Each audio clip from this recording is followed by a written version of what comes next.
So everyone maybe join me, do 3 prostrations, those who are Buddhist.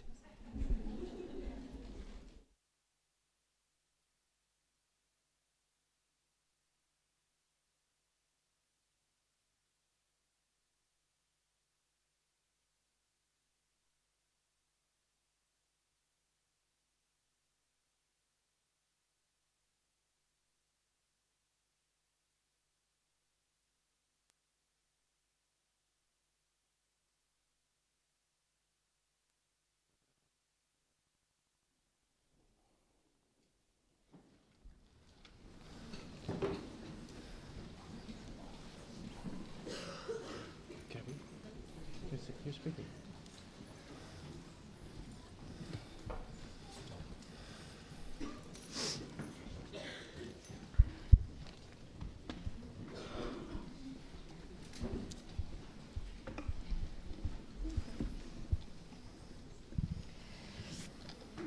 Yeah, again, a heartfelt welcome here today in the Suklakang of Dharma Mati. We have many Dharma students from different Buddhist groups here today. We have representatives of the German Buddhist Union, so we're, I think, a bit of a mixed crowd here today. The name of the center is Dharma Mati, in Tibetan Shukiludru. In German, Dzongsar Rinpoche translated it as Heart of Wisdom. So now you are here today. Thank you very much for coming and taking the courage to address our favorite topic today.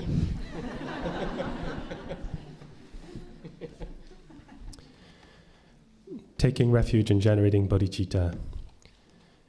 In the Buddha, the Dharma, and the Supreme Assembly, I take refuge until I attain enlightenment. Through the merit of practicing generosity and so on, may I attain Buddhahood for the benefit of all beings.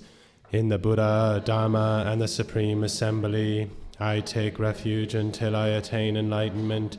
Through the merit of practicing generosity and so on, may I attain Buddhahood for the benefit of all beings. In the Buddha, Dharma, and the Supreme Assembly, I take refuge until I attain enlightenment. Through the merit of practicing generosity and so on, may I attain Buddhahood for the benefit of all beings.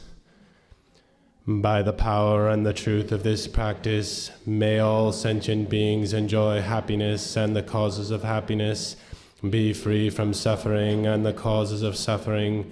May they never be separated from the great happiness devoid of suffering, and may they dwell in the great equanimity that is free from attachment and aversion. The ground is purified with scented water and strewn with flowers.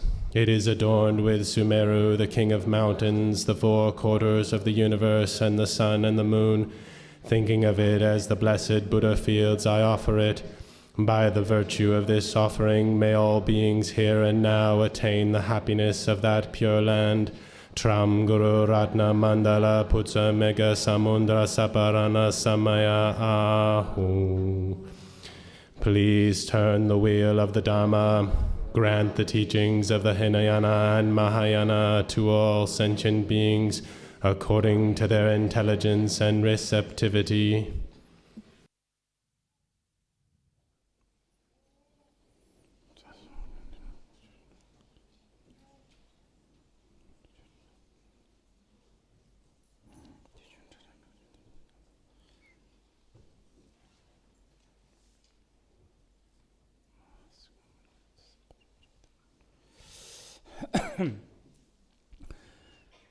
Yes, you have just done requesting to turn the wheel of the Dharma. But what I'm going to do this morning, today, I don't know whether you should categorize as the will of the Dharma. It is basically me just sort of, I don't know, blabbering, venting, expressing some of my views. So please, I I don't know, I'll be kind of embarrassed to categorize this as it's a proper teaching. But nevertheless, I'm doing this with a motivation to clarify, if I can.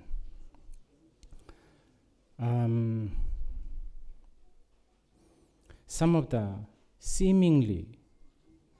there seems to be seemingly misunderstanding, misinterpretation, partial understanding, different points of view, lots and lots of editing, and lots of sound effect. You know, I'm a kind of a really, someone called me zero-grade filmmaker, you know. So, nevertheless, I know the art of, I know a little bit about editing, and a little bit of, you know, things you can do with the sound and editing, and, you know, and changes a lot of meaning. And this is primarily reason why I'm here, to really try to clarify this. I hope I can do this. That's my aspiration. I don't expect that this will do the job totally. In fact, I'm afraid no matter what I say, it's going to be heard, interpreted, quoted by different people in different angle. I have sort of noticed this recently. I have written 19 pages thinking that needs explanation, needs a, you know, clear, thorough explanation. Of course, people don't seem to have much patience to even, you can tell, didn't even have patience to go beyond maybe a page or two, but still made comments. But then a few months later, I posted 2 words thing on my Facebook, and that also got misinterpreted. So, you know, what can I do?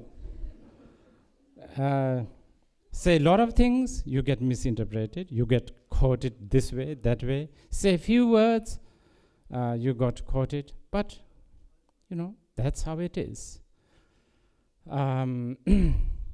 That's how the world is run. You know, many of you, those who are Buddhist, you know, you have received teachings such as Madhyamika Avatara, where Chandrakirti said, you know, not just Chandrakirti, everyone, many great masters of the past have said, everything is your projection. There's a lot of projection is the only thing that we have.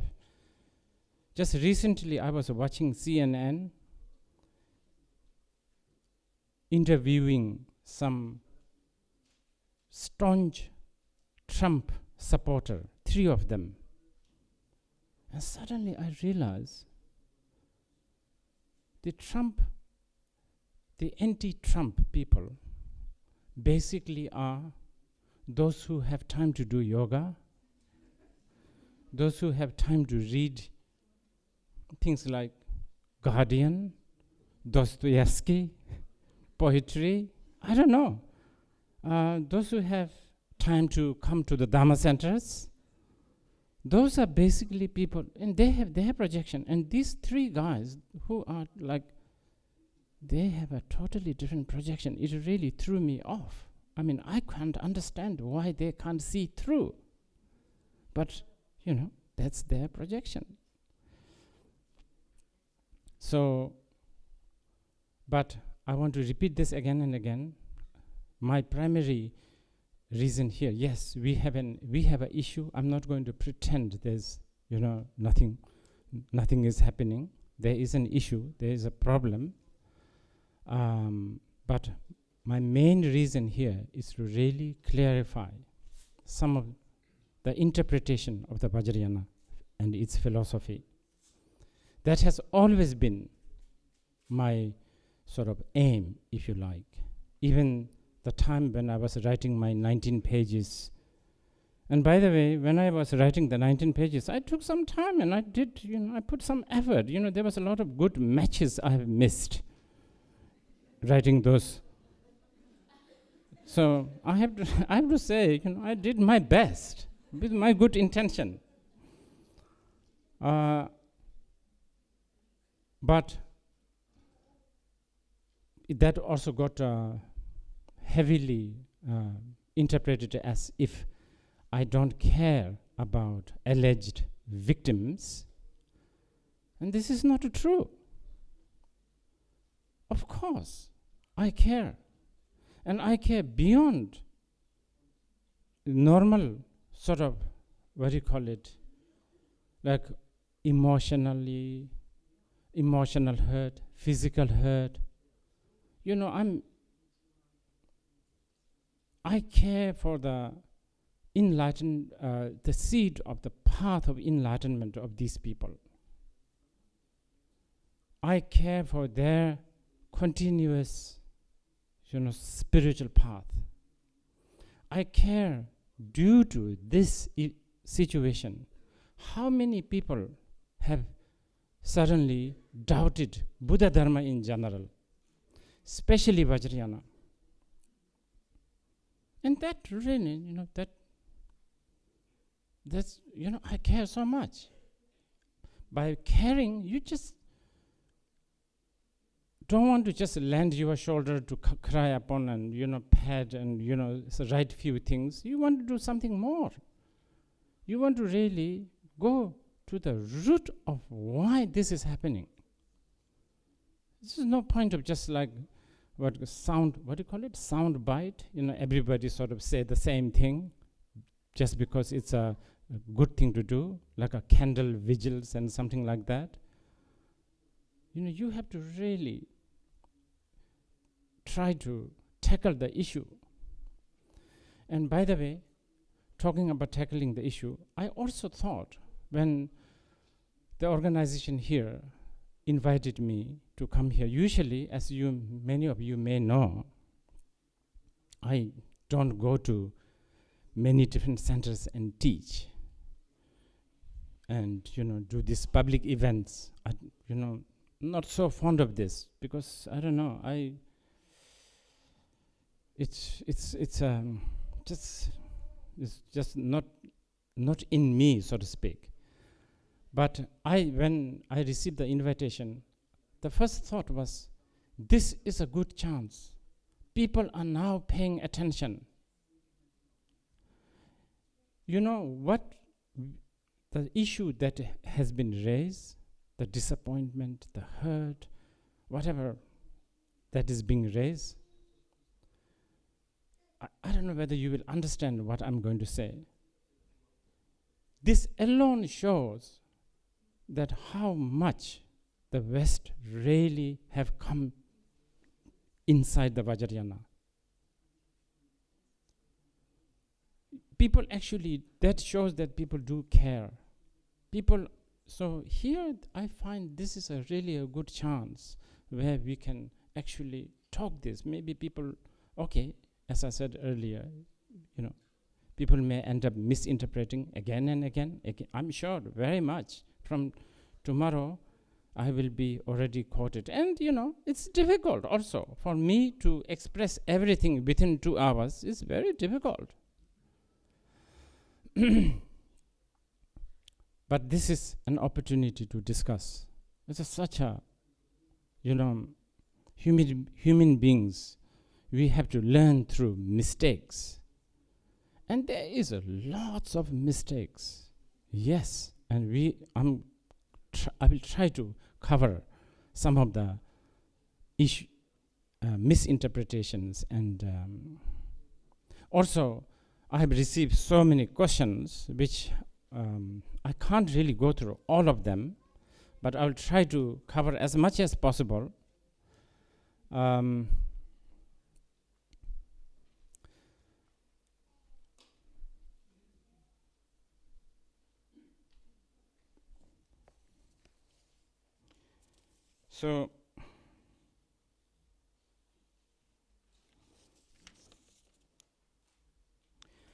So here, this time, I think the topic is Vajrayana Buddhism in the modern world, the challenges of maintaining an authentic tradition.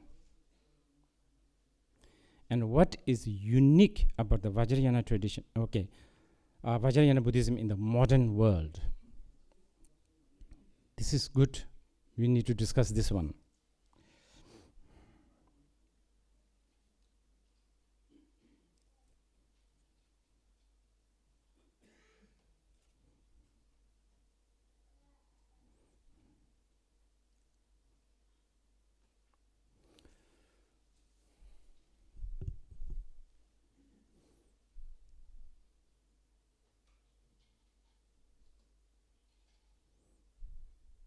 Maybe I'm blind.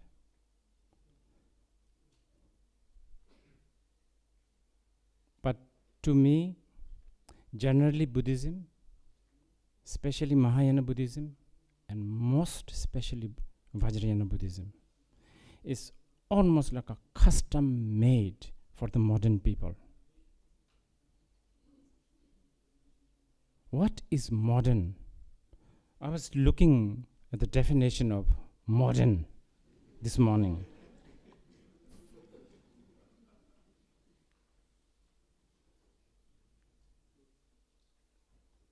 How do you spell modern? M-O-D-E-R-N. Yeah.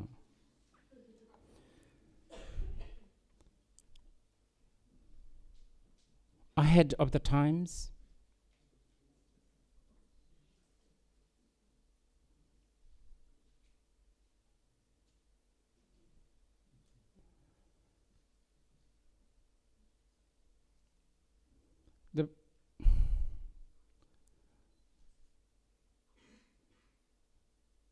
Okay, forget Vajrayana a little bit. Let's talk about Mahayana. You know, we talk about gender issue these days. Have you ever read a sutra called Vimalakirti Sutra? I don't know, I'm asking people to do some research because, you know, myself, I'm not so good at doing research, academics. I could safely say probably the Vimalakirti Sutra may be the first ever teaching or the sutra, or I don't know, discussions about gender issue. If you can paste, you know, all these things gets, I don't know, overlooked. Now, Vajrayana. I've recently just finished doing a big ceremony, and every day, at the end of the day, our prayer, part of our prayer is, may I never reborn as a man. This is, we are talking about the Vajrayana practice.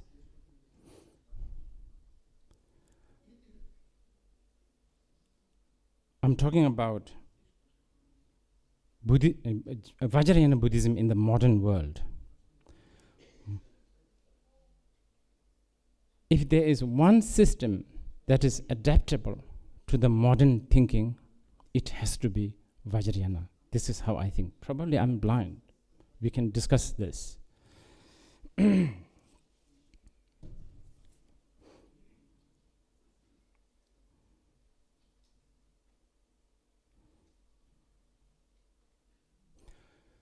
But you have to realize also, Vajrayana is not the only teaching that is available. There is roughly 83,999 other that you can choose. this is not the only path you have to choose. And also, what you need to realize is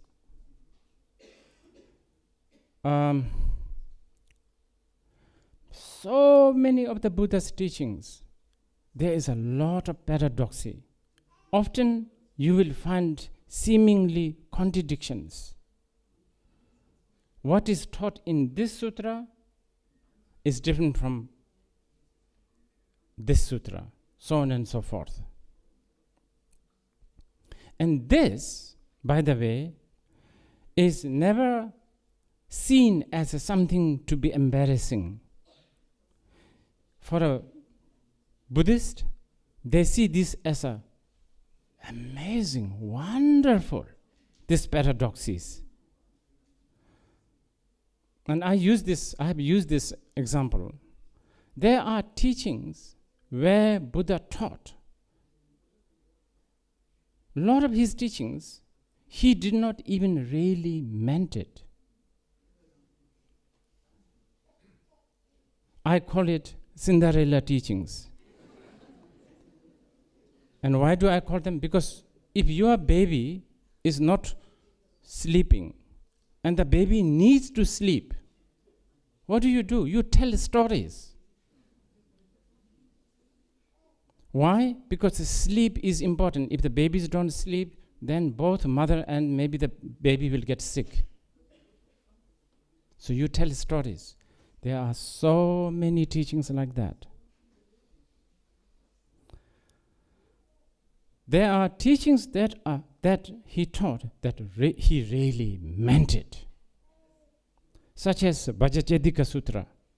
Okay, to give you the example for the teachings where he did not really meant it, is like a Jataka Mala Sutra.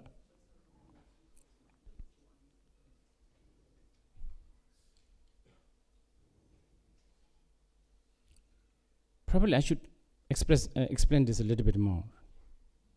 What are the teachings that he taught, which he did not really mean it? Very briefly, I will tell you. Everything that seems to have distinctions of samsara, nirvana, karma, reincarnation, all of this is a Cinderella teaching. It is. Even concept like, oh, I'm a deluded being. There is an ignorance to be abandoned. There is an enlightenment to be obtained, so on and so forth. All Cinderella teachings. And we are very proud that it is a Cinderella teachings. Where Buddha taught, such as in the Vajrayana Sutra, where he said, what is enlightenment? There is no such thing as enlightenment. There is no such thing as self. There is no such thing as obtain. There is no such thing as abandonment.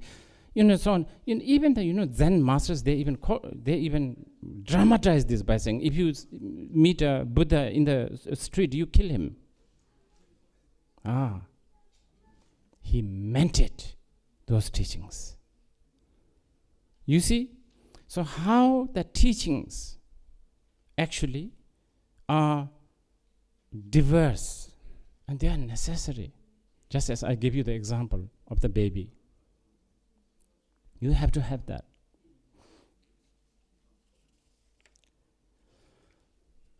So, you know how we human beings are. We like to categorize things. So we categorize Buddha's teachings, sometimes based on time, such as the first vehicle, the second vehicle, the third vehicle, or 3 pitikas, baskets. And then, we define it more by saying, where Buddha taught more the training of discipline is a Vinaya Pitaka. That's where you find things like what to do, what not to do, ethic, code of conduct, so on and so forth. And those are usually given to babies who have a lot of desire. lot of longing and a lot of distractions. And then, but by the way, even the disciples, the babies, they also, it's not like, they go through different period. In the morning, maybe they are desire-oriented. In the evening, they are more aggression-oriented. After the lunch, they are maybe ignorant-oriented. It fluctuates all the time. But anyway, where Buddha taught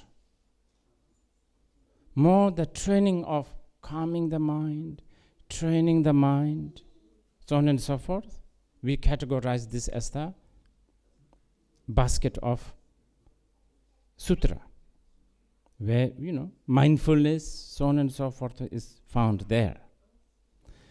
Then, where Buddha dealt with the ignorance, not just a gross ignorance, but the most fundamental level of ignorance, that is the teaching that gets categorized as the prajna, the training of wisdom. So that there is a lot of this kind of categorization. And one can sort of roughly say the Vajrayana belongs to the third, the wisdom category. But this does not mean that the Vajrayana or the Tantric Buddhism doesn't have the mindfulness, the training of the mind and the training of the discipline. Of course not. It's just the emphasis.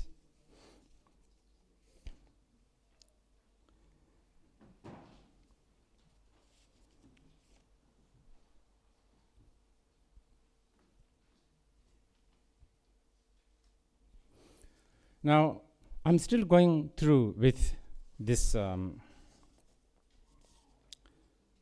title, Vajrayana Buddhism in the Modern World. Yes, even though most of these teachings were taught 2,500 years ago,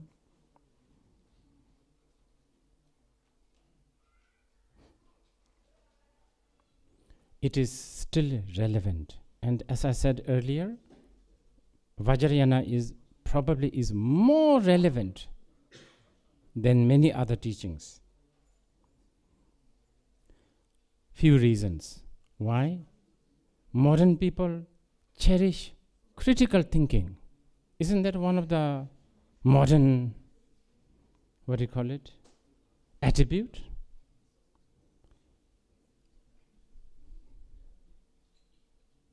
There is not a single tantric text where critical thinking is condemned. If you can find one, I will miss one football match to one of these days. If you can find that's a big sacrifice for me, by the way. There's not a single one. Critical thinking is so much emphasized.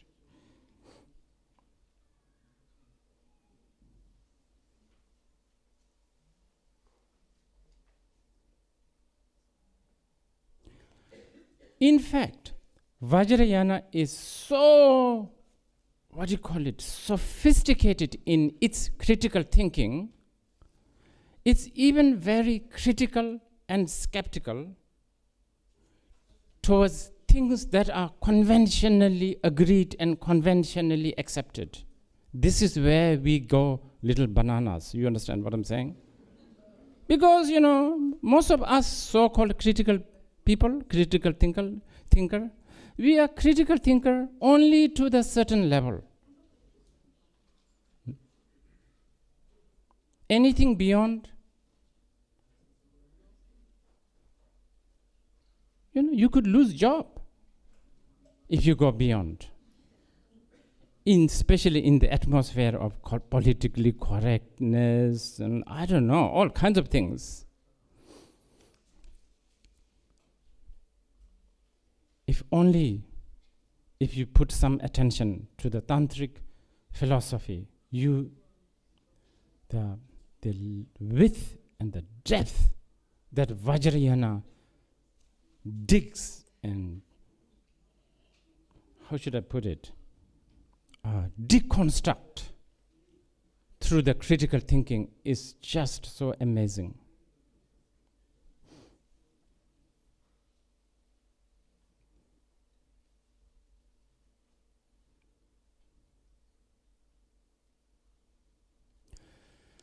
But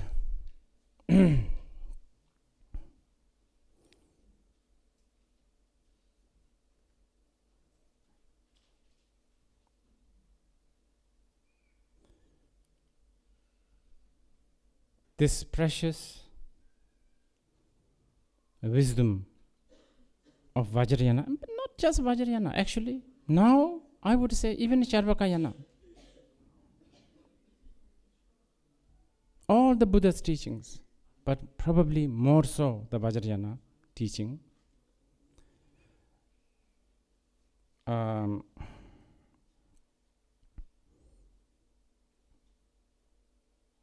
has been hijacked, yes, hijacked by culture and tradition. And this is where fundamentally things went wrong, I think. You can observe.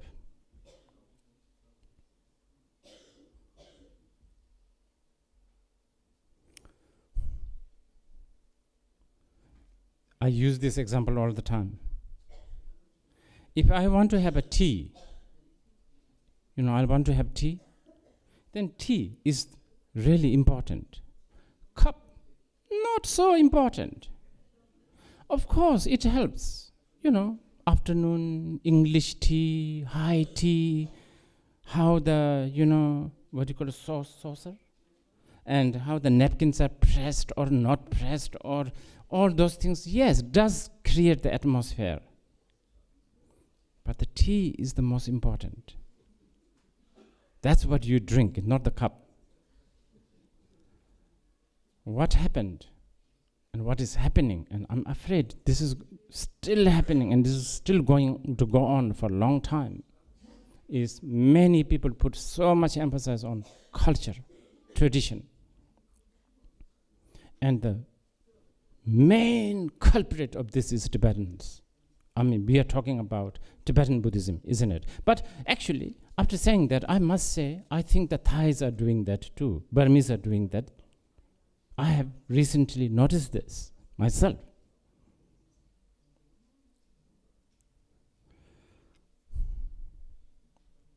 I don't know, it's just, for some reason, the Buddhists are not so good with this. I come from Bhutan. I was born in Bhutan. I was born in East Bhutan. And we are talking very small. There's probably only 300,000 people who speaks my language. Probably less in the whole entire world. Okay? Christianity is growing there. And it is so amazing. There are East Bhutanese Christians who sing Christian hymn in Sherchokpa language. Sherchokpa language is this language that barely less than 300,000 people speak. This is how, and it's so beautiful. The hymn is so nice. And of course, people love it to sing the hymn and all of this. I'm just giving you this as an example. Whereas the Tibetans, and I'm going to speak about this more, as I've made some notes based on some of the questions because I really want to cover as much as possible from the people's sort of curiosity. So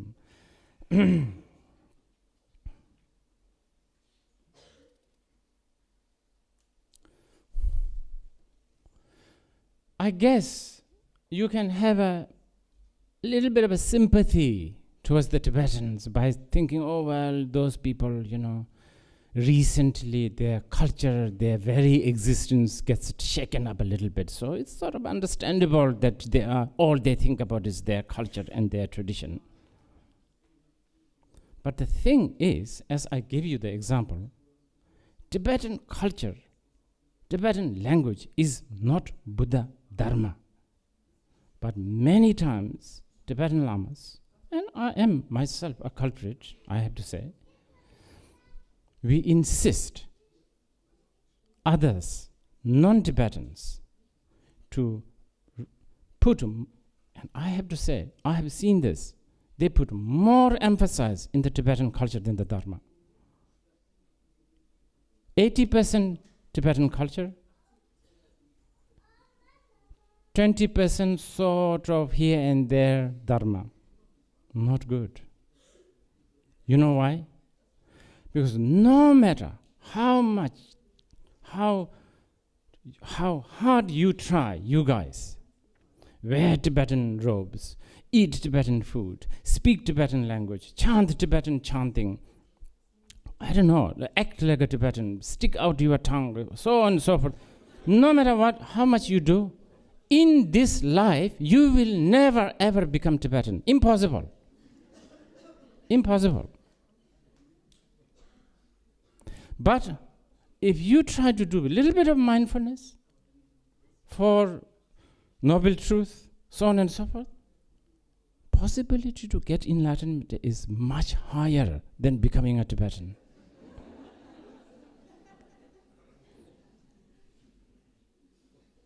This is one of the fundamental mistakes. I have been talking about this, by the way, past several years.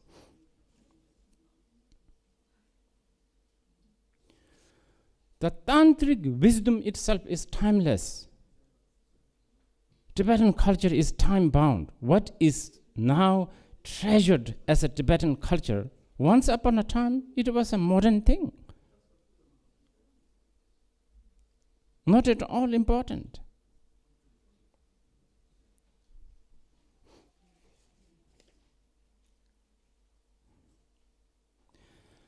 Okay, so going back to our topic here,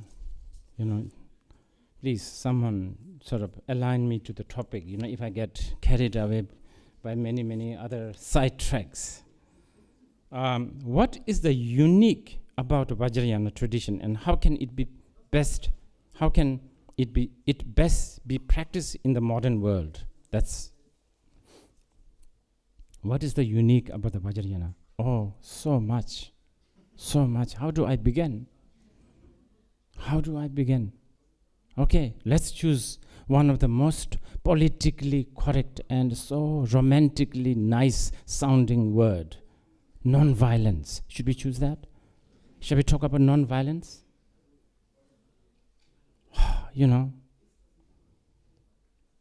Non-violence is such a nice thing, isn't it? Non-violence. So let's talk about non-violence. How does Vajrayana talk about non-violence? So unique. Not fighting with your emotion is non-violence. What better way than this non-violence? Not fighting with emotion. Seeing emotion as it's like this. You have wood. If you want to make a fire, and if there's a lot of wood, what do you? You will like famished. What do you call it? You will get so excited. Now we can make some good fire here. That's the attitude. Not looking down. I don't know how we can make some word. I don't know. Making friend with emotion, not looking down at emotion, not fighting with emotion, negative emotion. I think that's quite unique. I think that is really the fundamental thing, fundamental non-violence. Otherwise, act of non-violence and believer of non-violence can be very, very violent. I have met many fanatical vegetarians. I have met so many of these fanatical, mindful people. Fanatically constipated.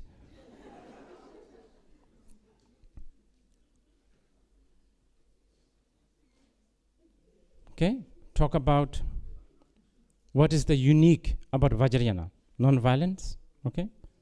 Okay. What's next? There's so many. Okay, let's choose, non-violence, this very nice thing is, we talked.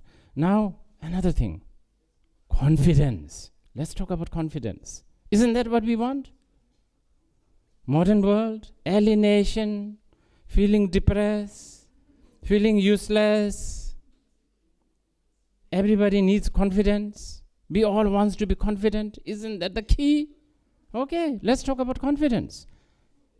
Nowhere, but only in the Vajrayana, I think, confidence is taught intact, complete, and not only on an intellectual, philosophical, sort of something that you can read, but there is a systematic methods and, how should I say, skill on how to build that confidence.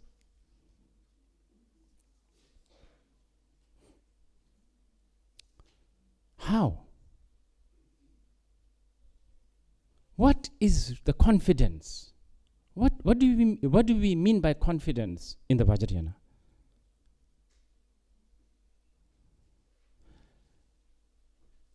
Dirt is not inherent. That's the wisdom of the Vajrayana.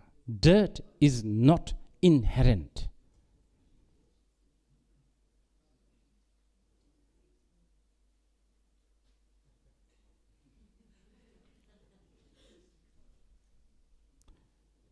Do you have a chocolate or something? Chocolate or something? Yes. I need to demonstrate this a little bit. Oh, good. It's not like mushrooms or anything like that, yeah?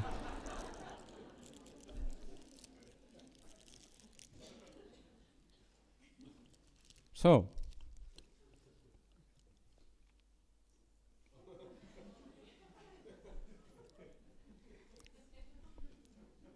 dirt.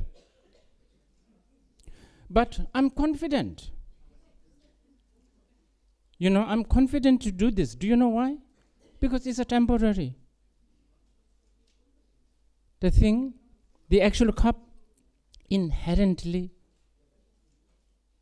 not one with the chocolate. So I will not worry about these Rigpa people who gave a beautiful cup. Now I smeared it with a chocolate. I will not worry. I will not worry because they can wash it.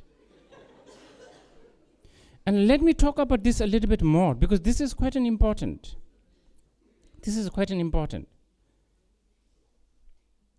Because, and this is a really, really important tantric wisdom.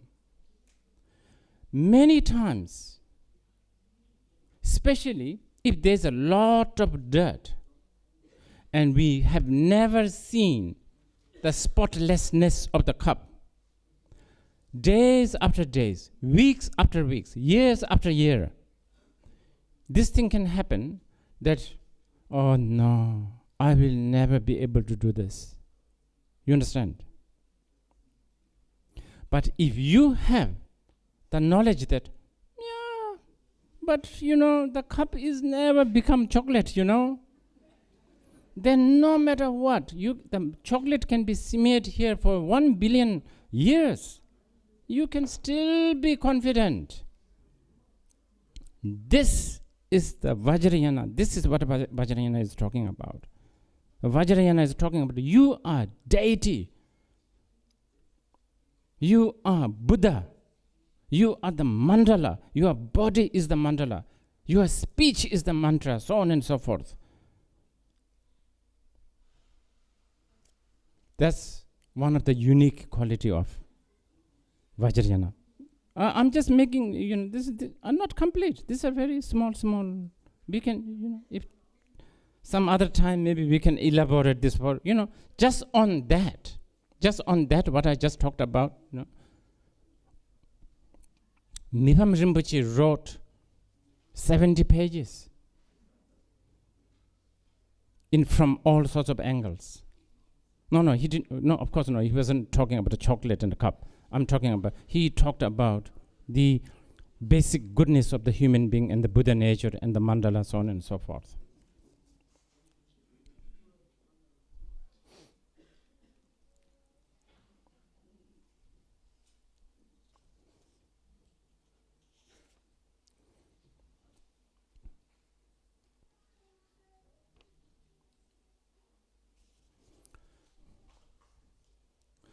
What is the unique thing about Vajrayana? Carrying on.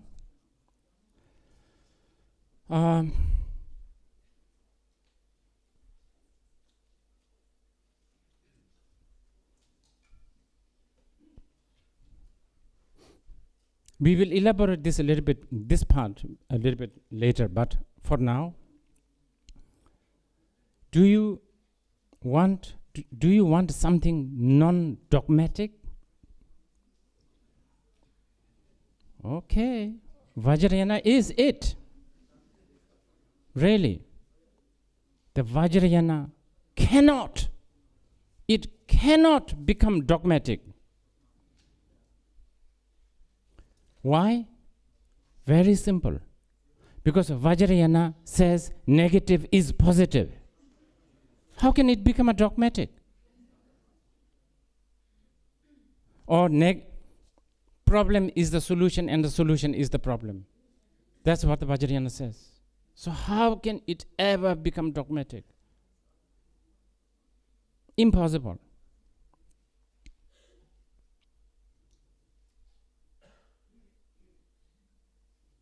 But as you can hear, these are not that easy to understand. I mean, it's intellectually acceptable. It's intellectually understandable, I think, if you pay some attention. But habitually and emotionally, very difficult to understand. You will still, today, after hearing this, you go back home and you will still condemn yourself, thinking that I'm the worst guy, I'm this emotional person. Confidence, you will lose it right after this. This is a habitual pattern. That will go on if you are not practicing. I'm talking about the Vajrayana path. Okay, so a path. Remember I was talking about the Cinderella path earlier? In the Cinderella path, do you know what I'm talking about, the Cinderella path? Okay, so in the Cinderella path, Buddha made a very clear distinction between what is the problem and what is the solution. That's why it gets categorized as a Cinderella teachings.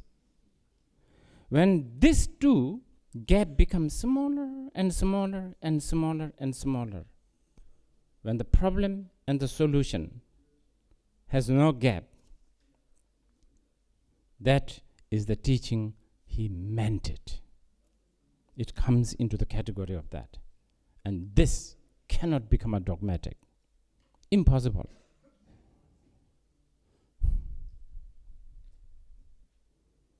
And by the way, I don't know, maybe I'm getting scattered everywhere, but this is even reflected. This is even reflected to the, I don't know, the idols, or the, how do you call it?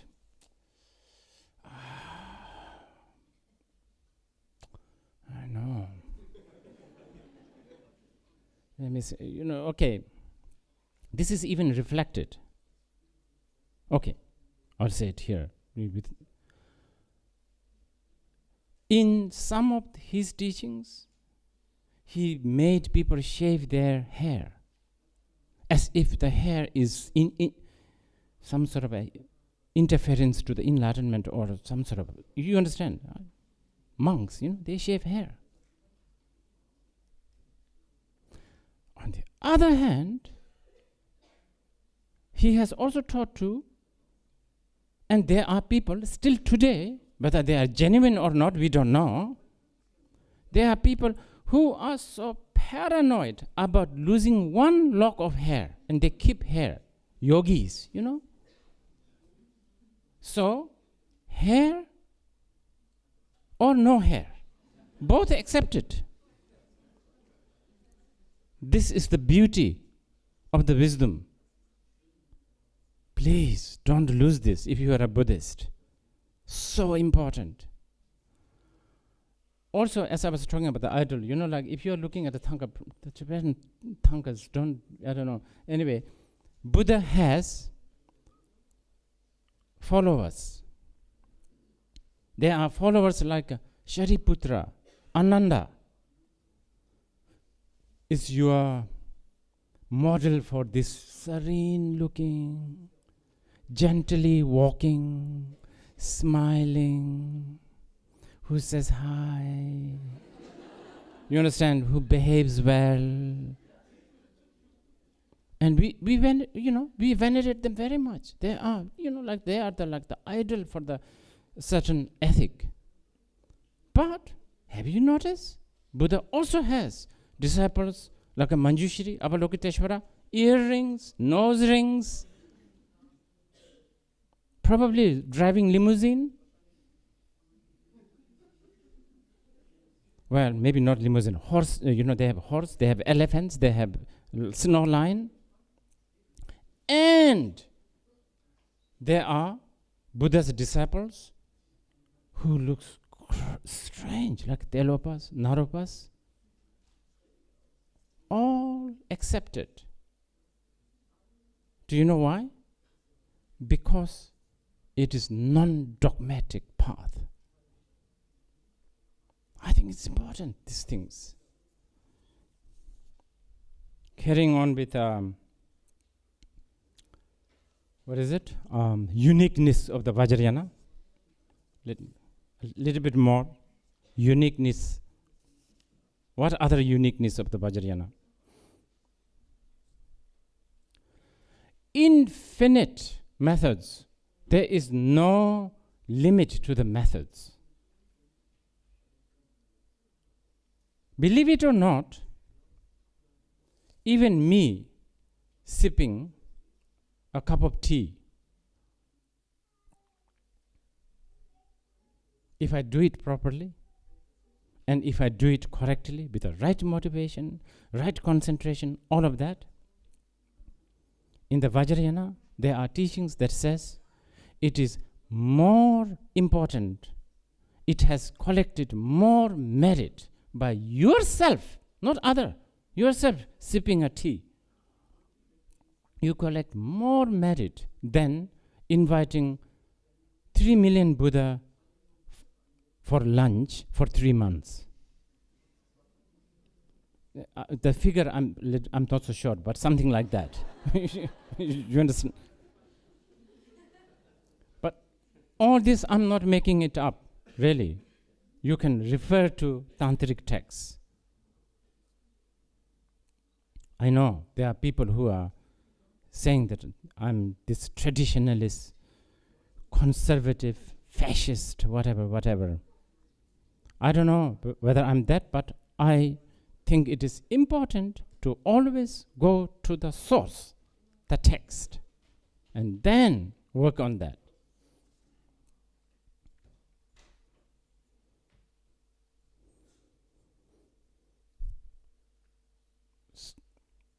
There is nothing that is not a method in the Vajrayana. If you know how to do it, everything becomes the path. That is the uniqueness, the unique quality of the Vajrayana.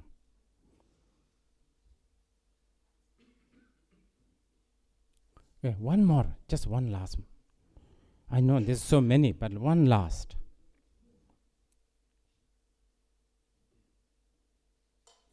Do you want to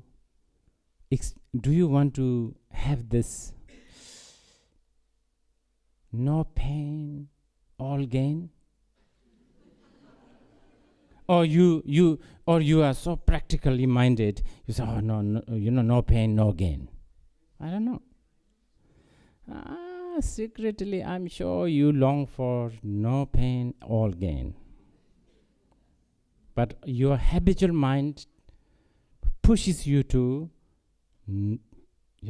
thinking no pain, no gain. Vajrayana is the path of no pain, all gain. I'm just giving you sort of a summary of this. Of course, these are very, very detailed teachings in each of this. Please, don't just, jump to a conclusion and make some sort of a, decision. Study it, search and look for this and see whether it's making sense and so on and so forth. Okay, now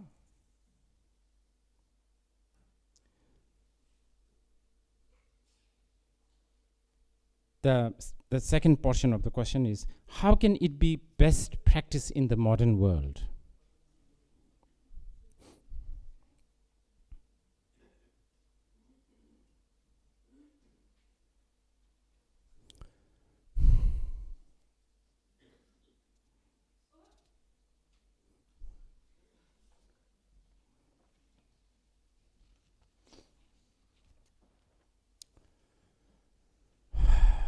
This is a little bit of challenging for me.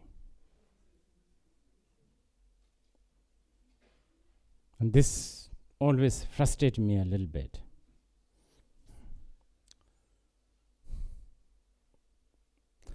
Things have gone wrong from the beginning, I feel. I'm not talking here only. I'm talking right from, I think, mainly in Tibet.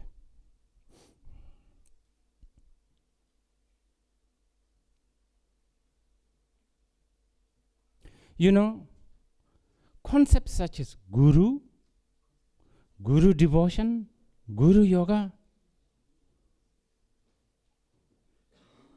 it should never have been publicly available. These are meant to be those who are looking for that particular thing. But it's too late. It's all there. It's in the Google, it's in the Wikipedia, it's in the Amazon, in the every bookshops that you can think of. It's all there. So it's really difficult.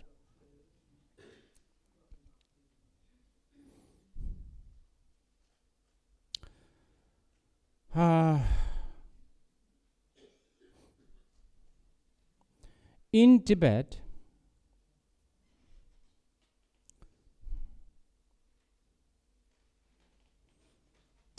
you can sort of say that because there's few conditions. Actually, I've written this on my 19-page thing.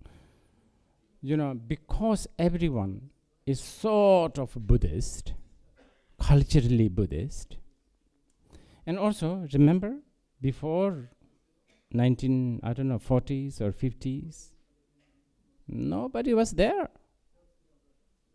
Only Tibetans, not many people. Outsiders, very, very few. Even as a tourist, very few.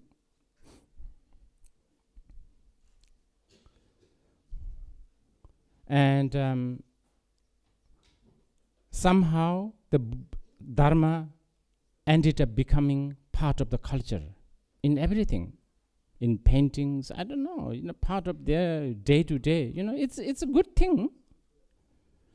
It has its good side, but also, as I said earlier, the Dharma gets hijacked.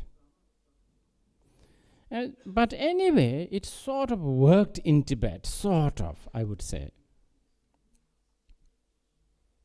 But then something more worse happened in Tibet, I feel, when the lamas become a political leader.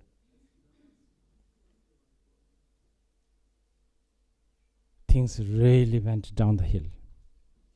And we will talk about this a little bit later. this has really damaged the Buddha Dharma a lot. But the most sad thing and the most frustrating thing that I feel is, how many of you in this room wants to be a Tibetologist? Maybe very few. Those who wants to finish, I don't know, some dissertations on Himalayas, maybe that's all. Many of you came for enlightenment, for Dharma, for the spiritual path. What went wrong is most of the lamas, including myself, we taught to the Western audience as we are teaching the Tibetan nomads 200 years ago. And this, I think, is a big, big mistake. You know how the Tantra was taught in India before, before Tibetans got it from India. They kept it very quiet. Because this is a very, it's not chewable by people who like Cinderella teachings. It's not that easy to digest. So these teachings are taught very, carefully. Stories after stories.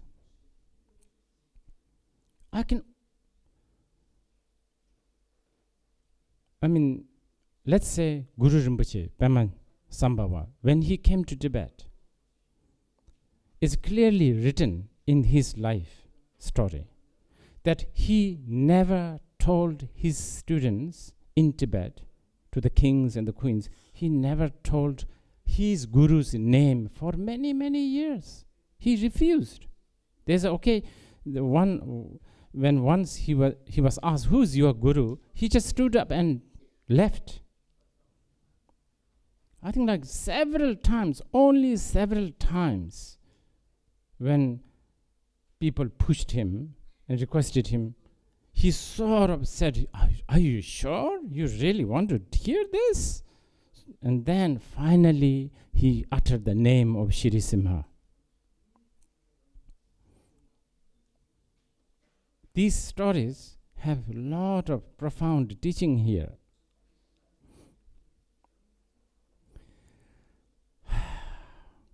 So, I don't know how collectively we can mend this, but I believe individually we can still individually choose to really, reintroduce this or apply this method.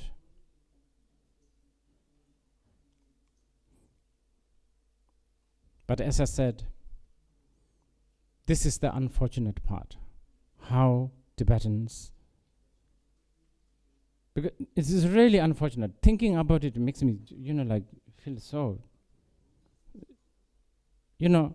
okay, our teachers, they always say, the teachers are like a doctor. Students are like a patient. There has to have an interreaction, no? And the student, the doctor must know what's wrong with the patient. What seems to have happened is all the Tibetan Lama doctors who comes to the West and their patients, they don't even check. They don't pay attention. Recently I was asked, I'm not going to name the names here right now, I was asked what should we tell our leaders, head religious, head lamas, young lamas, especially young lamas. What should we tell them? Many of them, they think that they are becoming more modern, but that's usually like they learn a little bit of English or they watch BBC or CNN. That's about it. And I was suggesting, I remember saying then, all lamas from the top, they should read Harry Potter. They should read Jane Austen. They should read, I don't know. They need to know what is meant. What you say, when you use a certain word, what is meant by you and what is meant for them. All kinds of words: compassion, self, love, non-violence, hell, samaya, breakage, etc., etc. So many of these you need to know. But this hasn't happened. It's really unfortunate. But at the same time, as I said, individually, we still, it's never late. Individually, we can still carry on, do the right thing. And that is, okay, so to answer the question, how can Vajrayana best be practiced in the modern world? Study. Be analytical. Be skeptical. Analyze.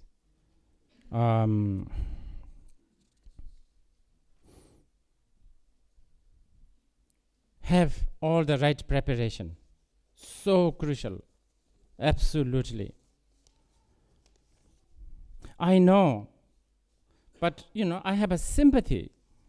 I have a sympathy with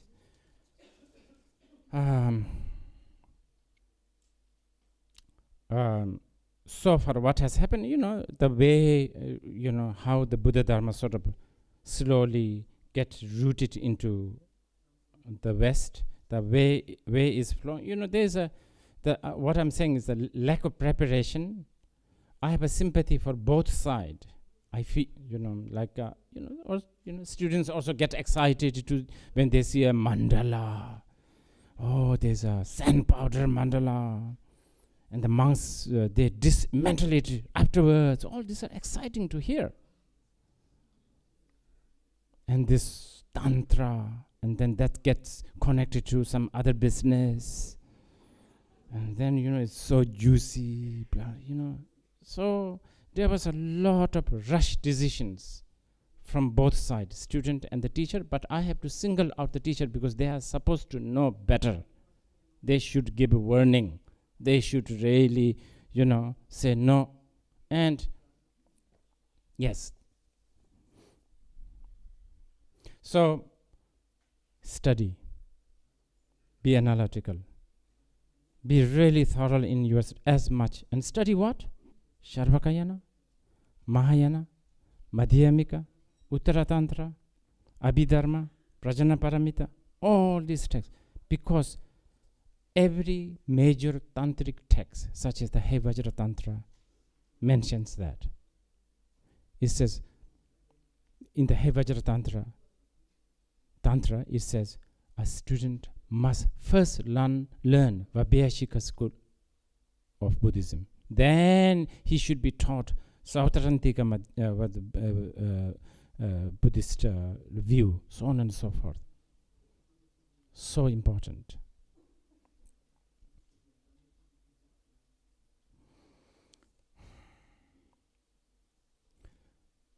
Okay, now, there are some of us, we didn't really do proper preparation. We sort of jump into, this path, but it's sort of good. It's, yeah, I did a little bit of a, rush decision, but it's okay for me. It's like rewarding. Whatever, you still want to follow the tantric. Basically, you want to follow the tantra, even though you may have no good preparation. You have already done the entering into the tantric world. Then I would suggest one thing: keep it quiet. Yes, and again here the Tibetans haven't done a good job. Lamas themselves. From the highest to the lowest, we didn't do a good job on that one. Why? Because, in places like Tibet, the tankas of the, deities, such, some deities with the, skull head and the pig head and with a consort. So much there in the paintings, and it's almost like an emperor's clock, is it? You don't even see it. But the lamas should know this is a different setup. This is a different world. You are facing with a different kinds of audience who asks, who thinks, who are educated in different way. So I think the lamas need, but anyway, from both the student and the teacher, they need to keep this quiet. Secret. Okay, we are talking about secret. Now, that's a really, really dangerous word, isn't it? Secret. Because in the world where we have to cherish the transparency, the word secret is not a good word.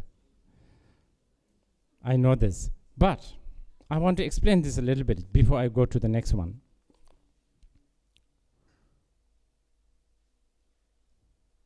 The word sangwa, secret, in the Vajrayana, again, as I remember, I said, we have to really, each word we need to really contemplate. Many times, the tantric secret is very, very paradoxical and contradictory and very, very complicated. And you need to learn this. I will give you some example.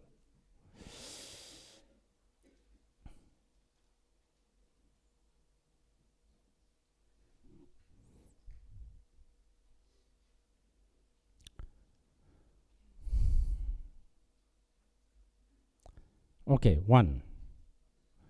If there are times in the Tantra, you will hear things like, if you show a tantric deity or a tantric mandala to a cow, it's a good thing to do. Why? Because the cows, they don't think. I guess not. I don't know. I'm afraid, again, I'll be misquoted as a anti-animal, whatever. So, I'm basically, I think my nails are going to finish. It's so scary. Everything gets misinterpreted here, there. But let's imagine what the cows don't think. You show a mandala. With the right motivation, may this cow get connected to the Vajrayana mandala. Fine. You are not you don't have the problem of revealing the secret. Okay? Now, if you reveal your tantric teachings or experience to a realized being, fantastic. That's the best offering you have. You should. We encourage you. Now, you are not, if you reveal your technique, teachings, or experience of your Tantra to a half-smart, I don't want to use derogatory words, half-smart people, you understand? Sort of intellectually kind of okay, but half-smart people.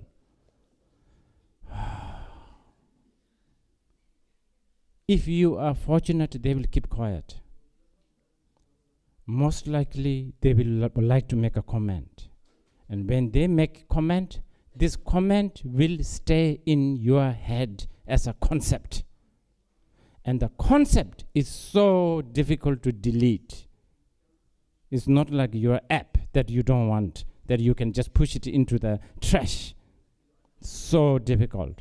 This is why the importance of secrecy. It's got nothing to do with the Tantra has some strange sort of flaw that Tantra needs to be kept secret. No, nothing. Tantric secrecy is really meant as an act of compassion to those who are not matured. Okay, that's one example. Another example I will give you about secrecy. Let's say I am your guru. Okay, tantric guru. I am your tantric guru. You have received the initiation. You have chosen me as a tantric master. And then I say to you, okay, from today onwards, you are supposed to keep Wednesday as a secret. That is your job. I know everybody knows Wednesday. And you know everybody knows there is a Wednesday. It's printed everywhere. In every calendar, there is a Wednesday. But that is your job. That is the path. That is the mind training. Remember, you love mind training, don't you? This is a mind training. You ask for it. That's one way of secret. That's one kind of a secrecy. Now, let me tell you another kind of secrecy, which is actually the most profound level, is this. It's so much smeared by chocolate, you don't see the spotlessness of the cup. So that's why it's the spotlessness, spotless aspect of the cup is concealed by chocolate. Now, you are facing with the people who absolutely want to believe that cup is inherently dirty. You have to be careful here now. You can't say, hey, no, cup is empty, you know. They will flip. You better say, yes, it is dirty. Let's buy a washing machine. Let me bring a washing, powder, mop, brush, whatever, you know. You should really dramatize. You should get along with them. And then, you know, like, as if they, you know. This is why the tantric guhya, the sound, the tantric word, the Sanskrit word guhya has to be understood. I know these are really, really complicated subject, but I just want to express this because at least it will be, I hope this will become sort of a seed to, you know.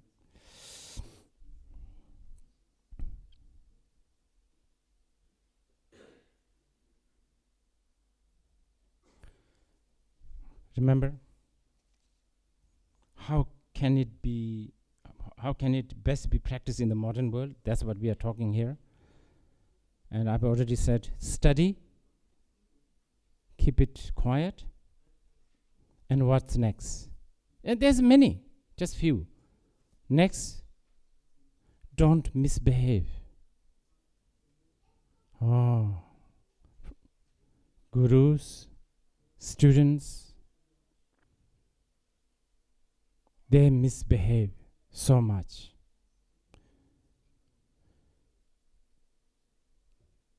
There is a reason why this man, Guru Rinpoche Padmasambhava, said, your view has to be as vast as the sky, and your action has to be as subtle as a flower.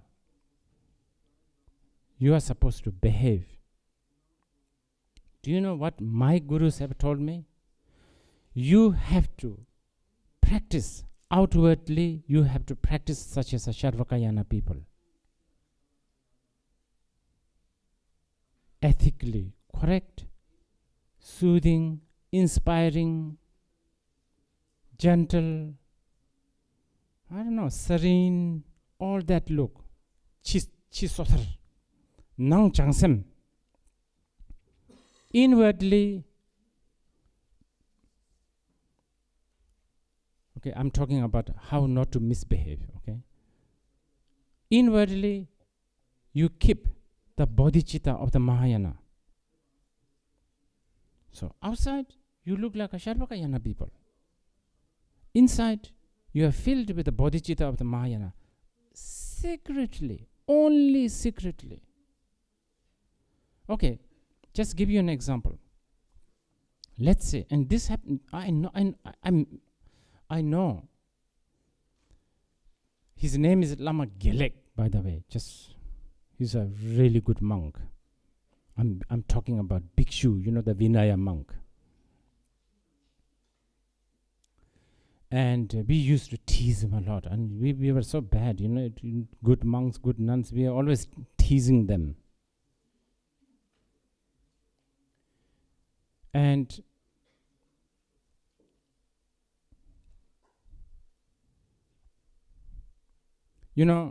because he's practicing this, Vinaya, he's always, what do you call it? He's always like a finicky, what do you call it? Panicky, like a little bit paranoid almost, like about, sitting in one room with one female, and all this kind of, the monk business. He's always so careful. He's just so good monk. He practices because he was a monk. But I know what he does also every evening. And he has an attendant who is still alive, by the way, this attendant. And he will do a tsok offering every evening. And then secretly, I've seen, later on I noticed this one. He never told us for a long time. He then give this tsok feast. And his attendant is busy every evening offering it to ladies. As if it is coming from somewhere. It doesn't matter. And later I really, sort of pushed him to, why are you doing this? And he said, I'm a practitioner and I'm really trying to sort of, go through the practice of the Charvakayana, Bodhicitta, and the Vajrayana. And I have no wrong view towards a woman, but I'm a monk. This is what the Vinaya says.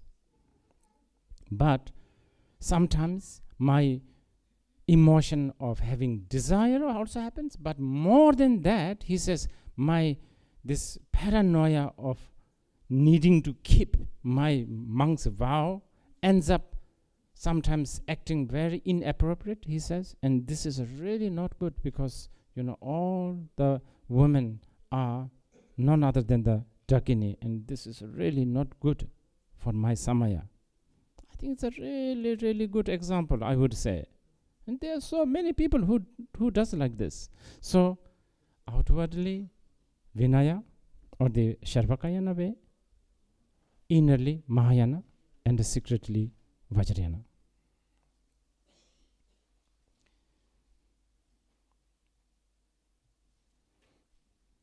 Should we take a break? Maybe we take a break. It's getting really hot. Okay.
So the next going back to our sort of the topic of being here.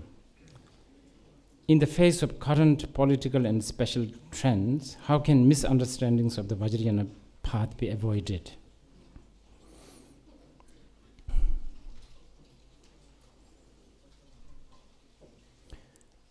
Short answer is, I'm afraid I don't think we can avoid misunderstanding so much.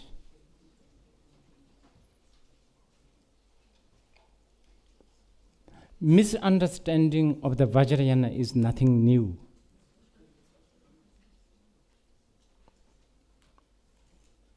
It existed long time before. In places like, it's very interesting. You go to places like Sri Lanka, they don't even accept Mahayana as a teaching of the Buddha. Like Vajrayana Sutra, whatever. They don't.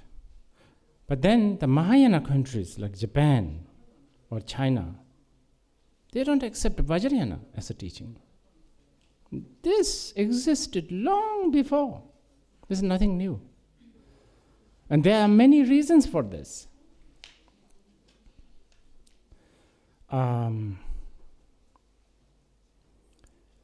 Because, big part of the reason is because the Vajrayana is so,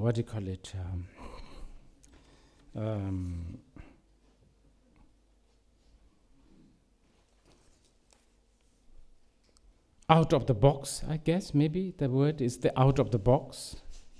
That's just not acceptable. And many people just say it's made up by people. On the other hand, this is interesting, the Sri Lanka, let's say Sri Lanka, they don't accept Mahayana as a teaching of the Buddha. Mahayana people, they don't accept the Vajrayana as the teaching of the Buddha. On the other way around, Vajrayana must accept the Mahayana.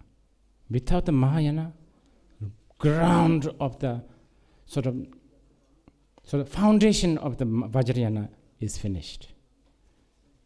And they have to also accept the Sarvakayana. Because without the Sarvakayana, ground of the whole Buddha Dharma is not there. So the Vajrayana people have the burden to accept these two. And they, on the other hand, they have never accepted. This is always there. As I said, partly because it's out of zone, out of box, a lot of things, and also just mind-boggling stuff.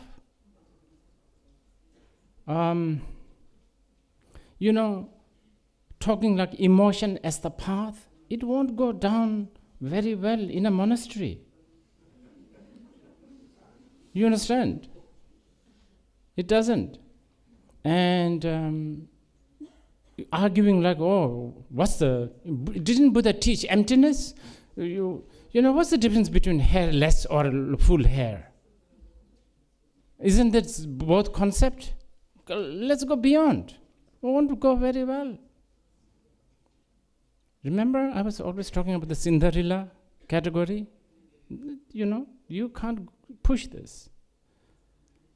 Of course, the Vajrayana can always go on explaining all sorts of things. This is how the Vajrayana would argue. Let's say you are facing with a Sarvakayana person. And you ask the Sarvakayana, is Buddha omniscient and omnipotent? Does Buddha have many other disciples? Which the Sarvakayana have to say yes.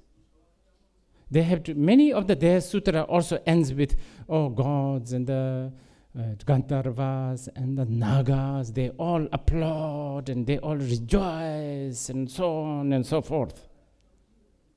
They are. that kind of, mention, even in the Sarvakayana Sutra. So then the Vajrayana people say, well, what happened in Varanasi, in Saranath, when outwardly, when Buddha was teaching a general audience, samsara is full of suffering. The suffering must be understood. Cause of the suffering must be abandoned. The cause of the suffering is emotion, so on and so forth. There are other people who are hearing this, those who have the inclination or the faculty of the what we call Tantra. They heard it totally different. They heard samsara is blissful. Emotion, the cause of the suffering is wisdom. That's what they heard. Now you can't really dispute this too much, because even in this audience, even my 19 pages got interpreted in 10 directions. Even me. And I'm sure today, as I'm talking, by tomorrow there will be a lot of interpretations. And those who are stuck with being positive, they will be stuck as being positive. You understand? Those who are, stuck with being negative, they will be, they will interpret negatively. That's how it is. Another argument that the Vajrayana always present is, does the Vajrayana accept things like Four Seal, Four Noble Truth? Does Vajrayana accept that all compounded things are impermanent? Of course. That emotion, all emotions are pain. All that, whatever is taught in the Sarvakayana and the Mahayana, Vajrayana accepts. And this is why you cannot also outwardly sort of get rid of the Vajrayana. So this, by the way, this debate will goes on long time. So in the face of current political and social trend, how can misunderstanding of the Vajrayana path be avoided? I mean, to completely avoid the misunderstanding, I think it's going to be difficult. But as I said earlier, I think the safeguard will happen if we study, be critical, be analytical, and remember, if you are a little bit convinced, then keep it quiet, lay low, low profile, no need to exhibit, no need to, really, this morning I was thinking,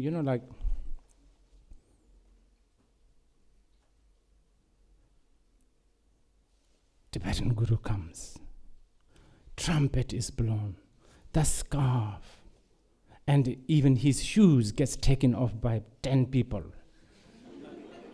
I don't know, stuff like this. Obviously, people will think that this is a cult. Do you think that Naropa and Telopa's shoes gets taken off by this group of people? No.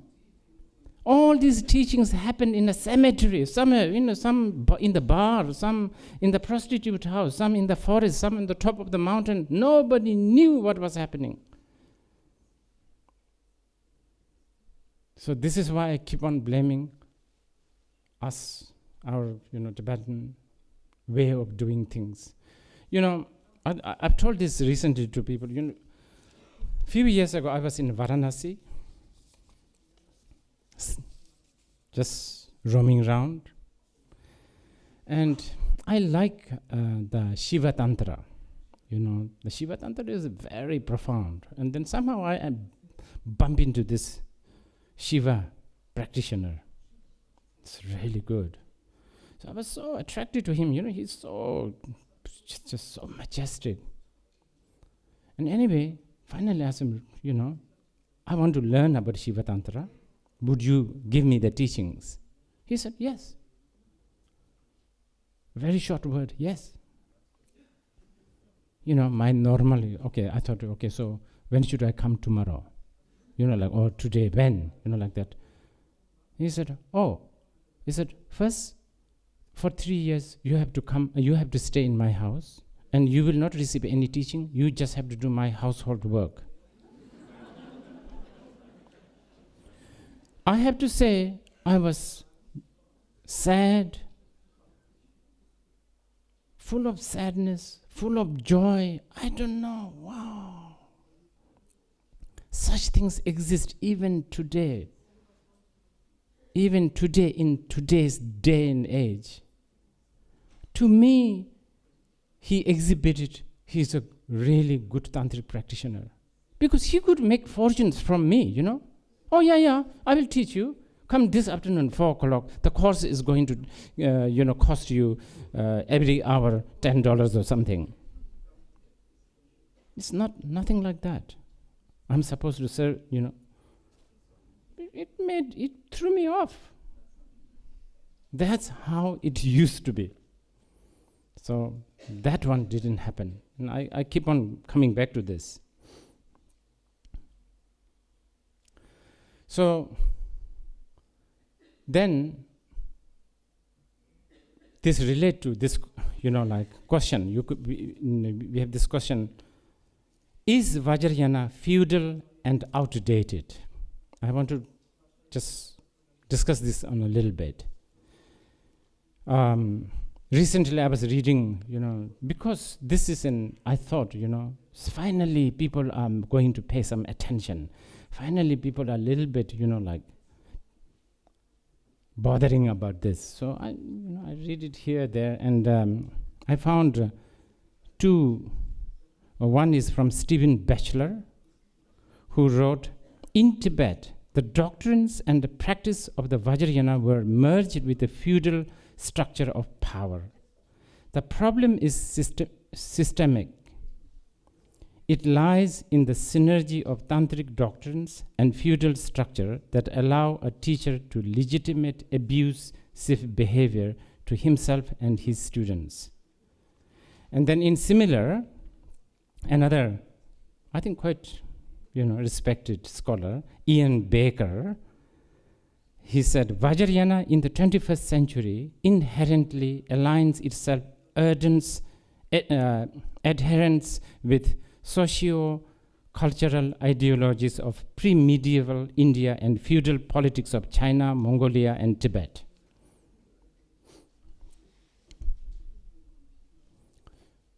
Lot of it I have to agree.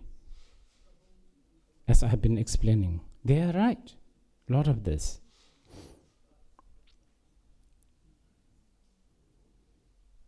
But they should also, I'm sure they know, maybe they don't know, but they should know, there were people like Paltu Rinpoche. There were people like Milarepa. There were a lot, actually. If you count, quantity-wise, what do you call it? Statistically speaking, I would say 80% of the people were not into this feudal whatever. They themselves actually suffered a lot.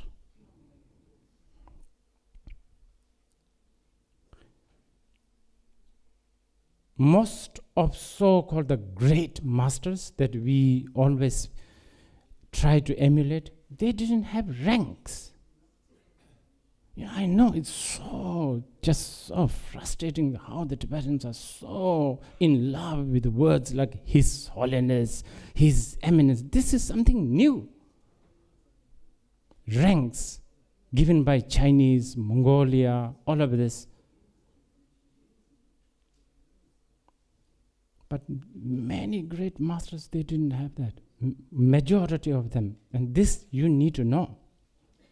Because I don't want to also paint this, I don't want people to, this is what I mean by misunderstanding of the Vajrayana. People may think that, Vajrayana, everything about Vajrayana is about the feudal. Because, prominent voice and spokesperson like them, their statement means a lot for a lot of people. People read them, people respect them. So, and especially if they claim themselves as a Buddhist, it's very important to protect the Buddha Dharma. Yes, of course, you have to scrutinize, you have to criticize, you have to really dig the fault of those who have fault. But, you have to also know the consequences of such statement.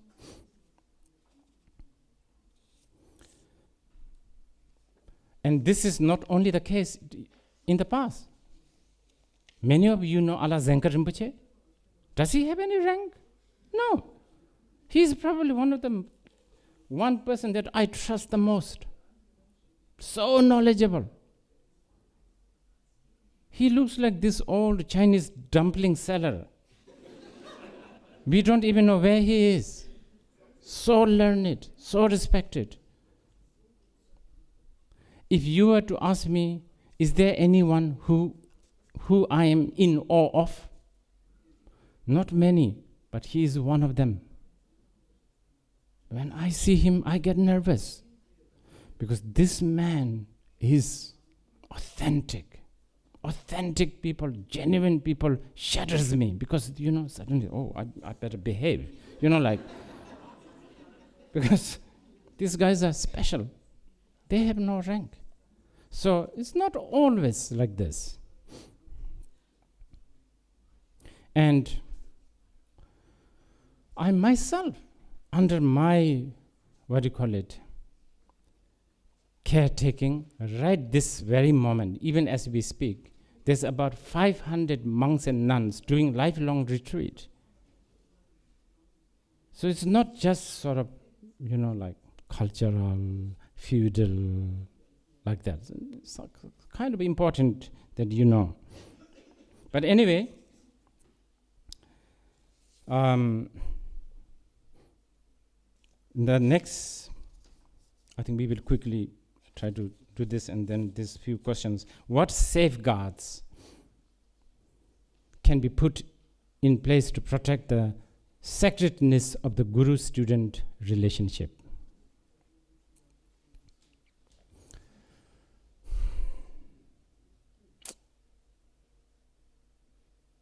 It's so unfortunate that this is what I mean. No enough information, no complete information. Past few months, I've been hearing about guru devotion a lot. But I never hear devotion to the student. You know what I mean? It's equally there. But the guru devotion has become the issue. Student devotion, guru's devotion to the student, so important, very important. Student is more important than the guru's own child. Child, your son, your daughter, most likely is for this life. Student, until enlightenment. It's a long time project. It's a really, really important. This need to be addressed too.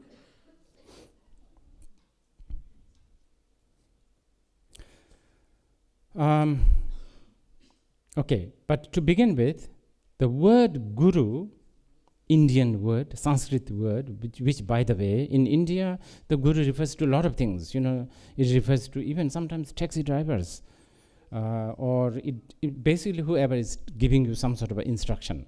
But I think here, now, the guru is almost exclusive word that is used by the Vajrayana people. I don't know, for some reason, that's what happened.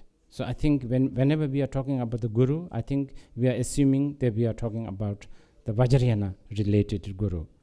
And in the Mahayana, I guess we use the words like a Mahayana master, even though the Sanskrit word guru is teacher.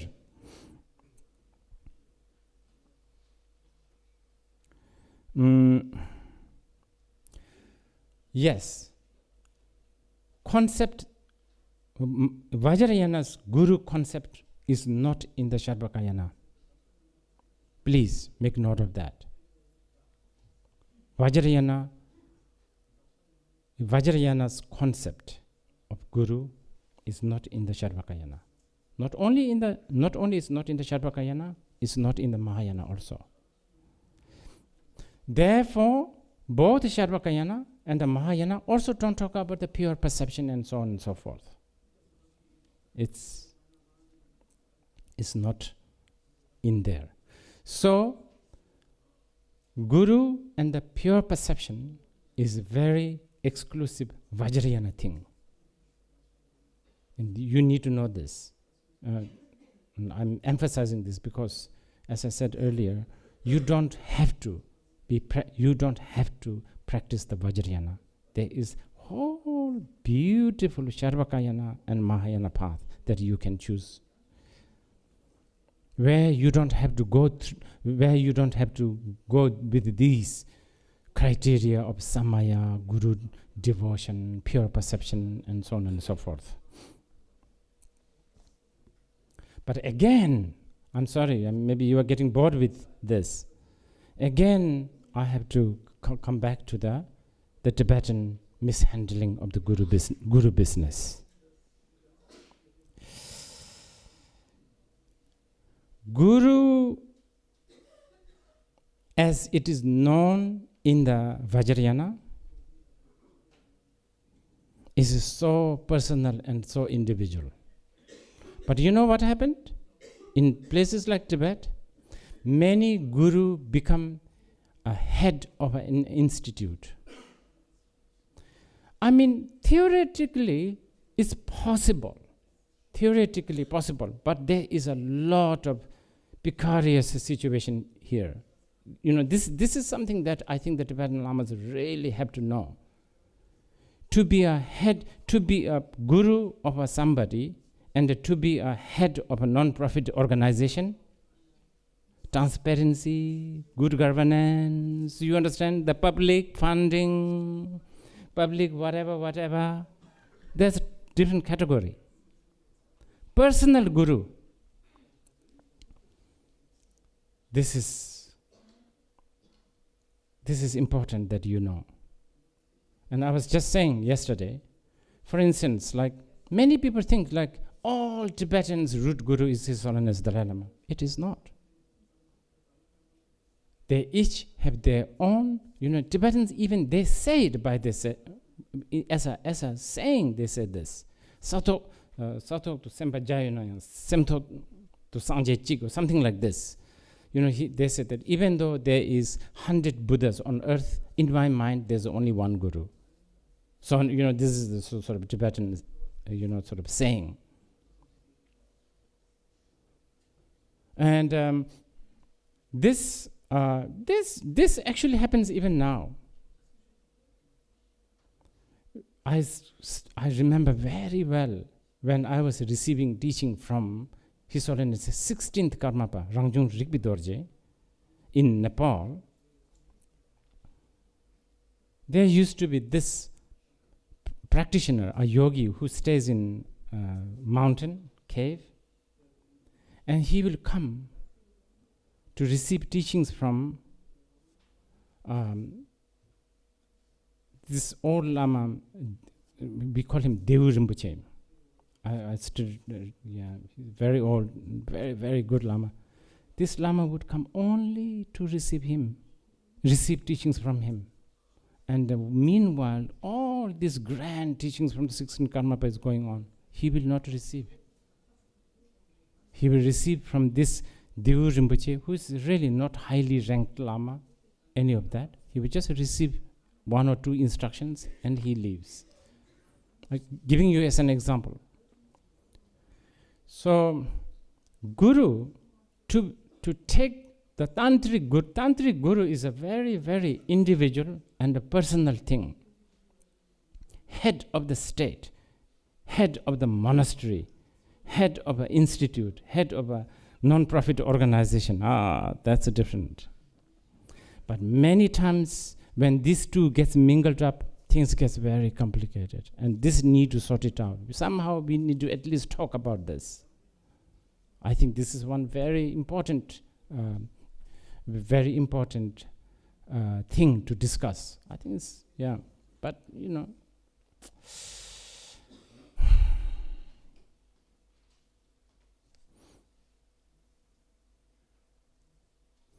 and then, what is Guru? Fundamentally, I mean, there's arguments like this. Didn't Buddha said you want you to rely on teachings, not a person? Didn't he say that you are your own boss? Nobody's your boss? Yes, all of that. And Vajrayana's teachings of the Guru does not contradict that at all. You need to know this one too. Because in the Vajrayana, Guru is not some sort of a in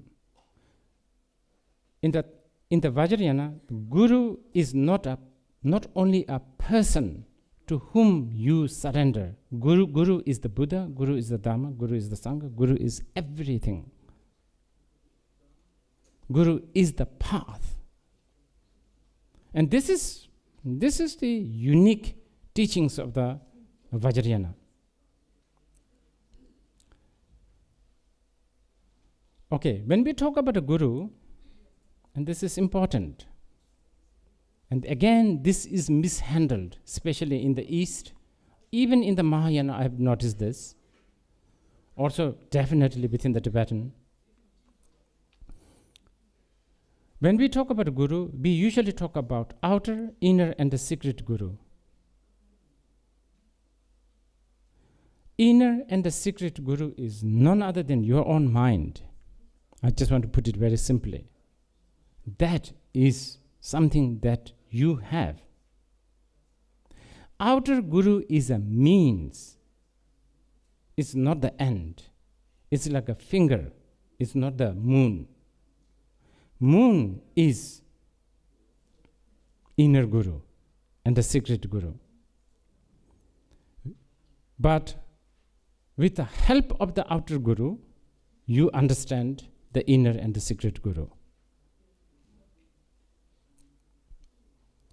This is why outer Guru also becomes important. But even outer Guru, again and again, the teachings have told us you have to analyze so much. It is unfortunate that people end up thinking you walk into a Dharma center, you receive a teaching, and then you end it up without any analysis, he or she has become your Guru. It's not right. This is not the way. You have to analyze the Guru. And once you analyze the Guru, you still have a chance. You can just receive by the way, you can just receive a refuge vow. He's not your Tantric Guru. You can even receive the Bodhicitta vow. He's still not Tantric Guru. You can receive you may, I don't know, maybe here I have to be a little careful. You can even maybe receive some general tantric introduction teachings, some general introductions. Maybe still not your root Guru or a Tantric Guru.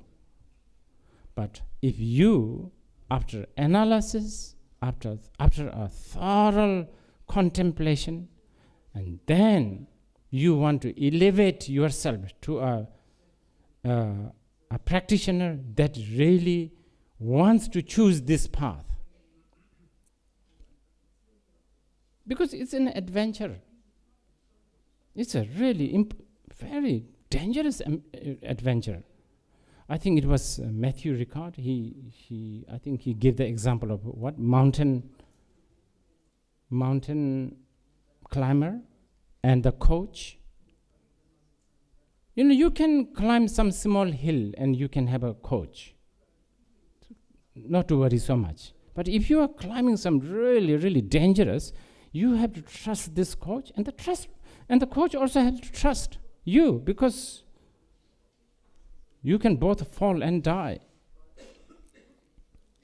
And you have the total right to choose, and you need to know this. You have a total right to choose this. And if you choose it, it's your choice. And once you choose him or her as your Tantric Guru and receive Tantric teachings, and when I say Tantric teachings, I'm talking about not just an introduction, like total, actually proper guidance. And and especially all the abhishekas, such as the pointing out the nature of the mind and so on and so forth, that's it. He or she has become your most important person. And also, you have become most important person for him too. This is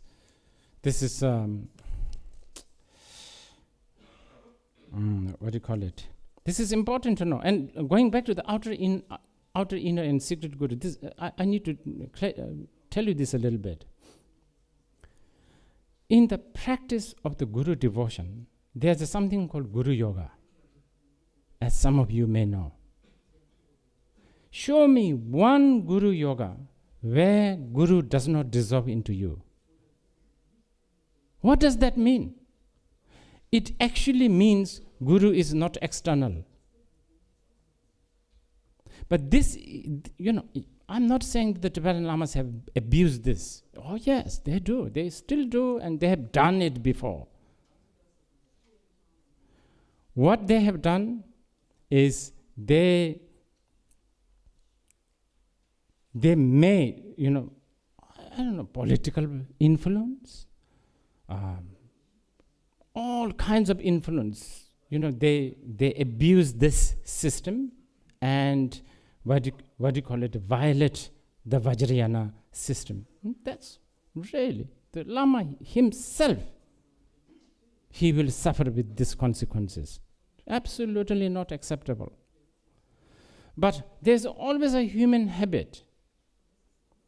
For instance, coming from Asia, in Asia, the leaders, I've spoke this recently with some Chinese students. We were talking about the Guru Yoga. And then many times when we talk about the Guru Yoga, in Asia, patriarchal father, the leader, the dear leader, and then you follow. And then somehow the Asians somehow gets mixed up with this. The Guru devotion is basically something like this, like really dangerous. If you go to North Korea and say, towards the end, Kim Jong-un dissolved into me, and I have become inseparable with Kim Jong-un, you'll go to prison. He won't like this. But the whole point of the Guru Yoga is to reach Panden Lami Gopang Thopar Sho. This is what we say always, to reach the state of the Guru. So really, the Guru, Stephen Batchelor's article is about, I quit the Guru Yoga. I hope he didn't quit the Guru Yoga, because Guru Yoga is really, really profound. It's really, really, it's such an amazing, method to understand the non-duality. I will give you one example. Sometimes you have to visualize the Guru with a pig head. How's that? How's that for the, visualizing your beloved Guru with a pig head? Oh, well, Vajrayana does. It's really a pith practice and the path to actualize the non-duality. I think this is such a big subject. I don't think I can cover it all, but hopefully I can sort of add as, I'm traveling different paths.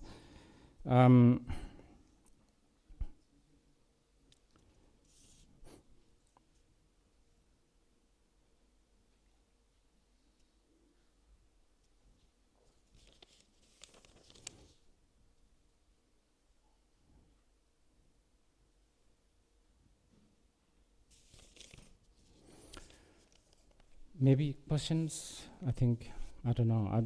I'm looking at some of these questions, but now I'm getting a little disoriented, so maybe the questions. How does someone become a guru?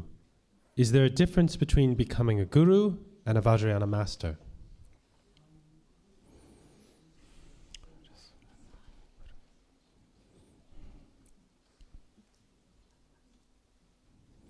Well, I think I've already sort of said this. Vajrayana master is when you give the tantric initiation.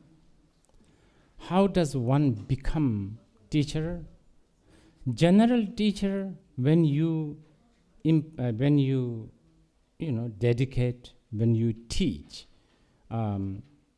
teaching, when you give teach, when you show, when you coach somebody spiritually, I guess you end up having this label as a guru. But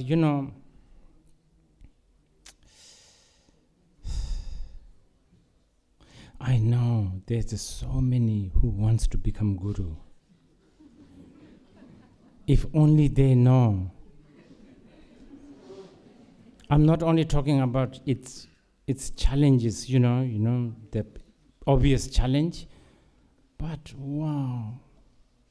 If you don't have the right view, if you don't have the right motivation, you have this job that really is like the, key to making everybody suffer. Burn the seed of devotion. It's the worst kind of job.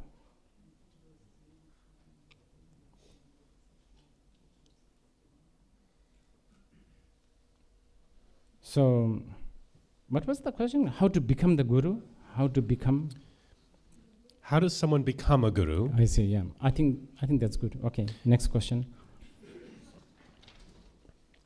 What do you think of Sogyo Rinpoche personally? Very good. Okay.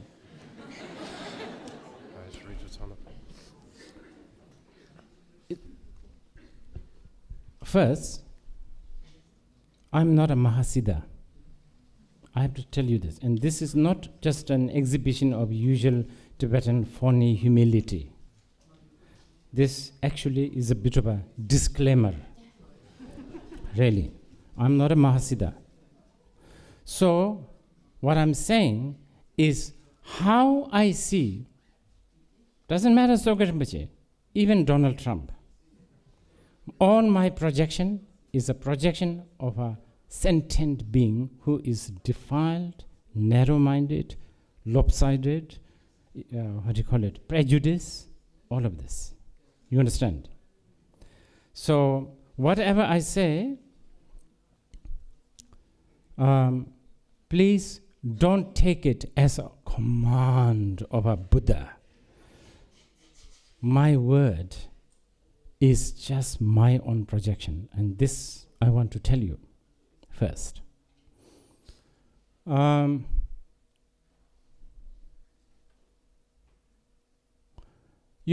one of those kind of a very fortunate person, I think, in one way, who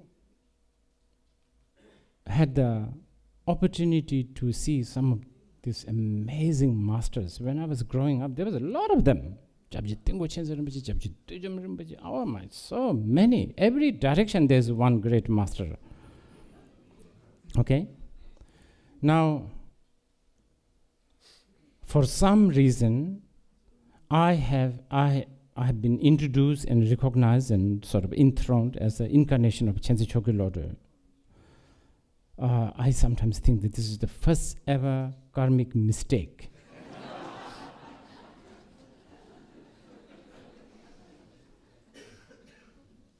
But anyway, and by the way, I'm not saying that I don't believe in reincarnation.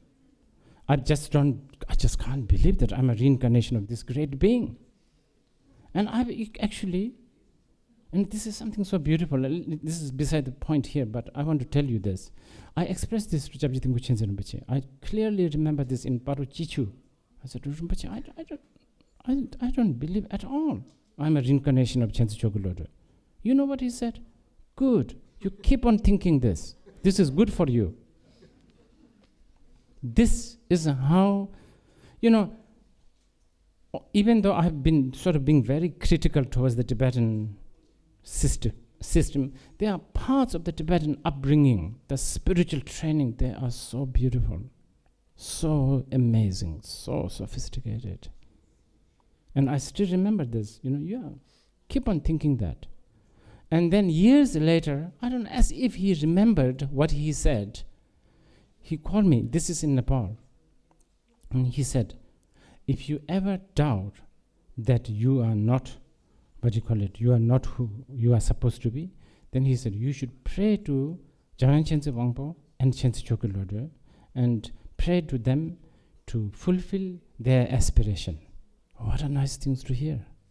You understand? Anyway, I'm supposed to be incarnation of Khyentse Chokyi Lodro, and Sogyal Rinpoche happened to be student of Khyentse Chokyi Lodro. There are so many other Khyentse Chokyi Lodro students at that time.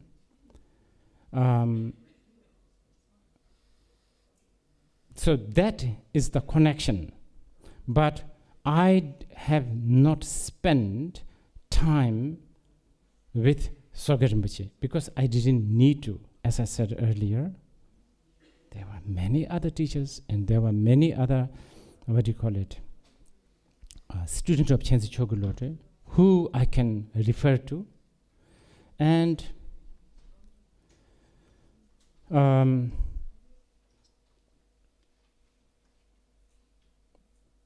think I remember Sogyal Rinpoche going to some school in Kalimpong, I think so, right? Kalimpong or Darjeeling. And he would come during the winter holiday because he comes to see Kanto Tsiring children who happen to be his auntie, right? Yeah. But, I was busy, really, so vigorous training, traditional training, really, really vigorous. So that's about it. And then much years later, yes, Sogyal Rinpoche also invited me to some of his centers, which many of you know. I have come to some of the several centers. I have not received any teachings from Sogyal Rinpoche, and I never had the wish to receive teachings from Sogyal Rinpoche. So therefore, I don't have any kind of, pure perception or wow, what a great teacher. I will say I didn't have any of that.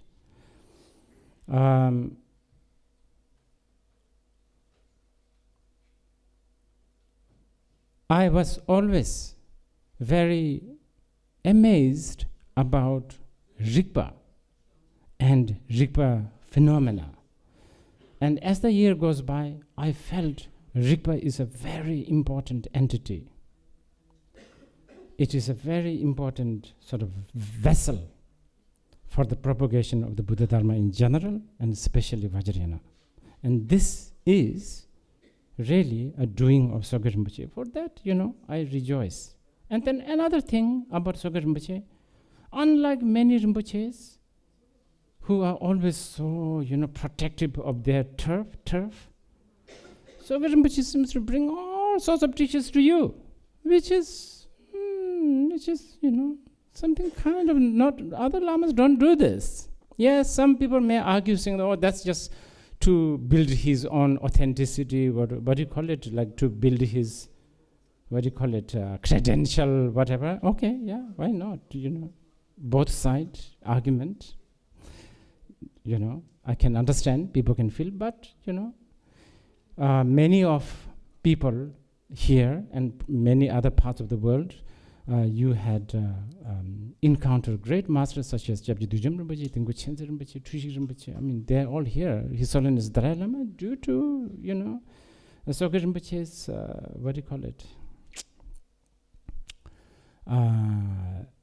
vision and his activity. So that I thought was good. Then another thing, this is all my projection, okay? Another thing that I like about Sogyal Rinpoche is he never really made up sort of quasi-Buddhism, whatever, you understand, which happens a lot these days. People steal Buddhist ideas from here, Buddhist ideas from there, and they package well, and they never mention about the Buddha. Of course, they never mention about their guru. They almost make people believe that this is their original idea, package it well and sell it. I don't know, maybe I'm blind. I didn't see that aspect so much. In fact, it's the other way around. He's very traditional. He's very, into these things. You understand? So that one, I can see, you can see from both sides. Now,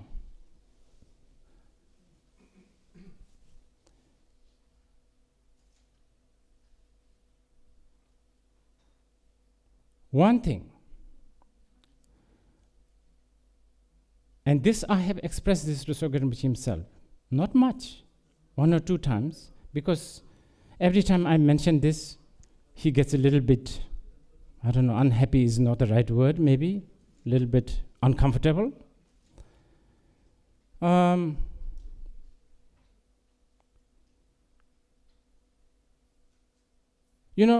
People like me, I live in the East. I have things going on in the East, in India, in China. I have things going on there. So of course, I have to deal with the Tibetans in a Tibetan way. But someone like him, he has decided to have the things going on here. So I thought, well, he should really try to understand the West and the Western way.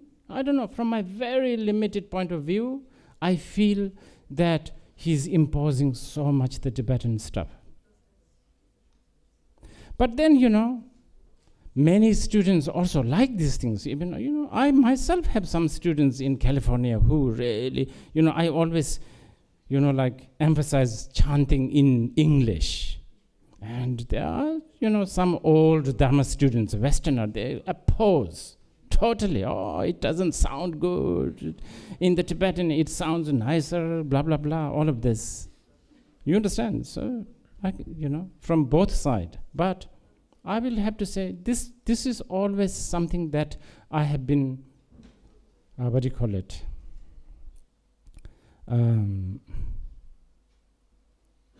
always thought he could do better here. I clearly remember when he was first starting Lerapling, I said, immediately that actually advice was not even asked for, but I voluntarily said, this center, you should really make it so European. No Tibetan traces, because Europeans, people need to feel comfortable. All this Tibetan paraphernalia, yes, the Tibetologists, these people, this generation, 1960s, baby boomer generations, they will feel a little bit of a sympathy because in their mind, Tibetans are endangered species, whatever. But this is not going to last long. The children, they need something else. So you need to really prepare for that. I have said this. But somehow, I'll be very honest here, he wasn't, he wasn't really open for this. And this have always puzzled me. And this is again purely my projection, and this is what I have written also in my 19 pages. And this is very, very, very subjective, by the way. From how I see, it looks like Dzongsar Rinpoche he's not doing this preparation thing that I was talking earlier, before you receive the tantric teachings. That bit, especially towards the recently, I felt he wasn't doing this enough, and this is not good. But that's my personal projection.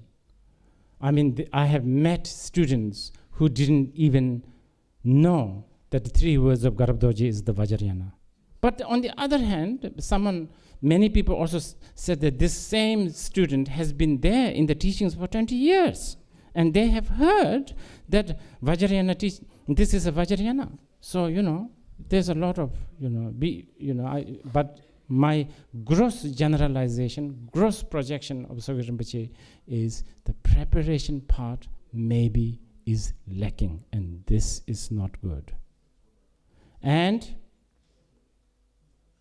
he's, as I said, I think I've already said this, he's stationed here, he went to the school here, he should know the Western mind, Western thinking, and Western, whatever, the rules, the attitudes, the phenomena.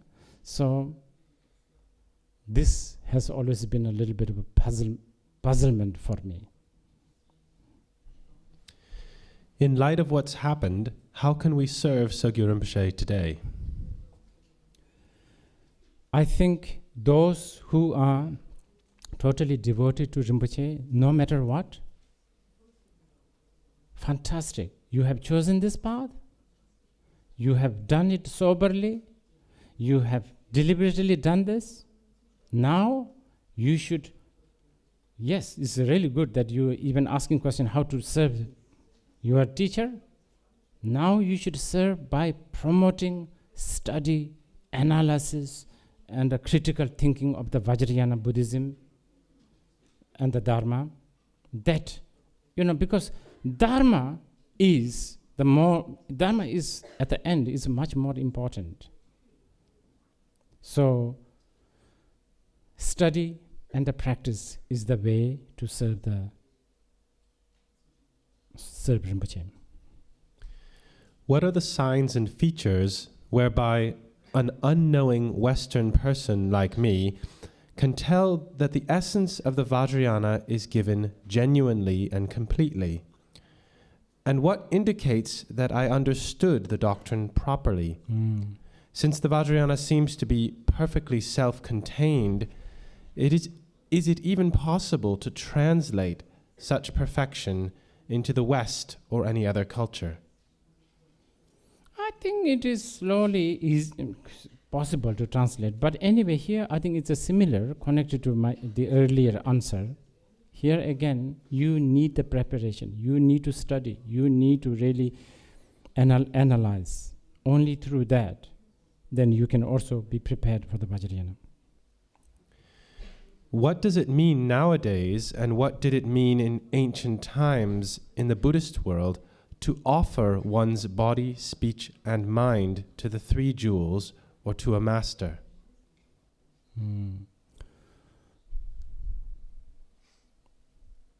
This is a very big question. And to answer this very briefly will not do the justice. But anyway, I will just throw something here. I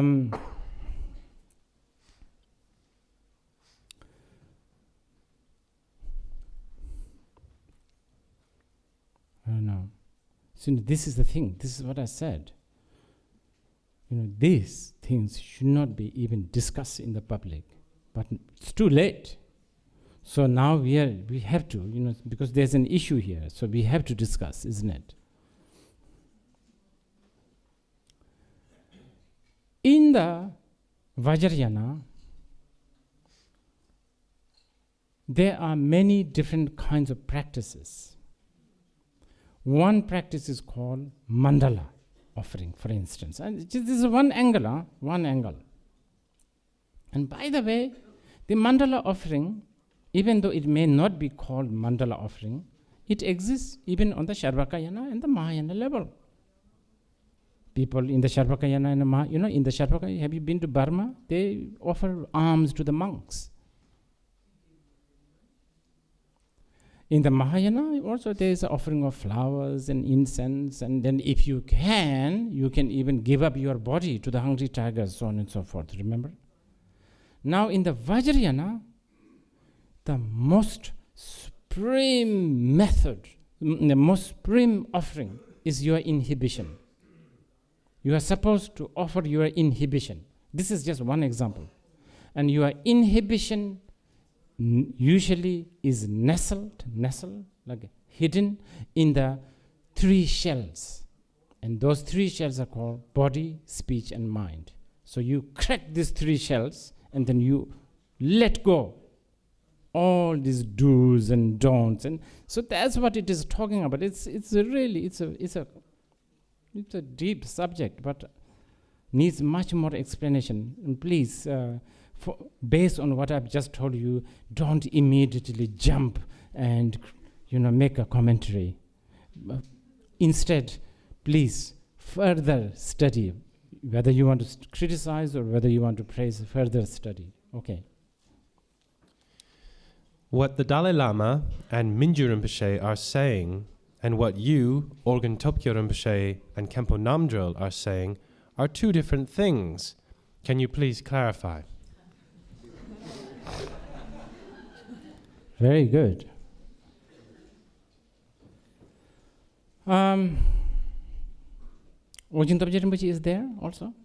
Yeah? Okay.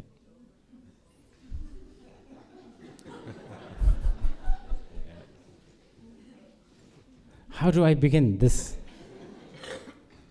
First, I want to say this. I think there's a lot of lost in translation, misinterpretation, editing. Remember I said editing, sound effect? I feel there's a lot. From my side, I have never said that the moment you walk into a Tibetan Vajrayana temple, you bump into a guru, and then you end up receiving whatever teachings, then you do not analyze, you do not criticize. I never said this. Never. You have to analyze. Remember, this is the subject that I've been repeating so much today. You have to analyze, you have to really prepare.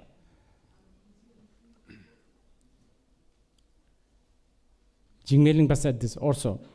The classic tantric talks about analyzing the guru and the student 12 years. You don't have 12 years because you don't even have a time for 19 page. But at the least, you should analyze, really, from both sides, not only from one side. But once you consciously decide to take somebody as your tantric master, and please, again I repeat, tantric master, from whom you receive a complete initiation, then this is the path you have chosen. It's like this. You want to be an ordinary soldier? Then be ordinary soldier. You want to be what? Navy SEAL? Navy SEAL? Well, then that's your choice. You want to be, special? Then you choose this path.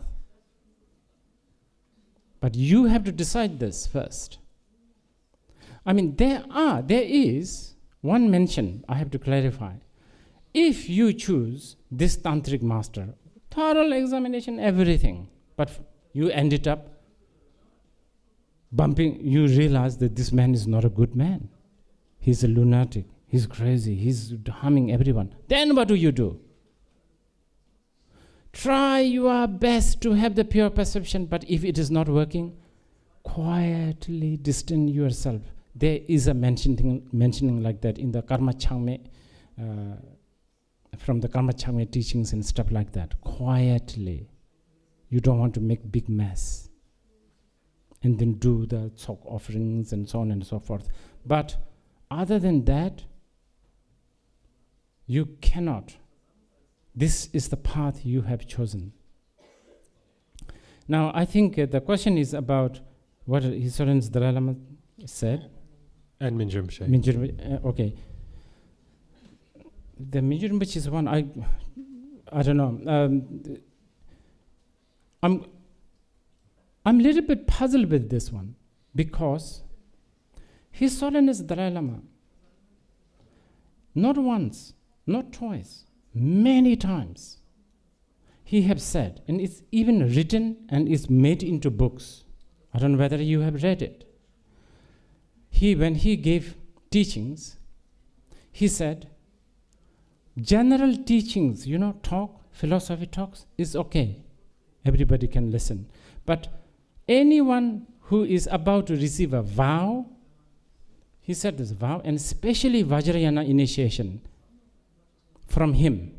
And if they are practicing this protector, do you remember? Any one of you remember this? There was a little bit of an issue a few years ago.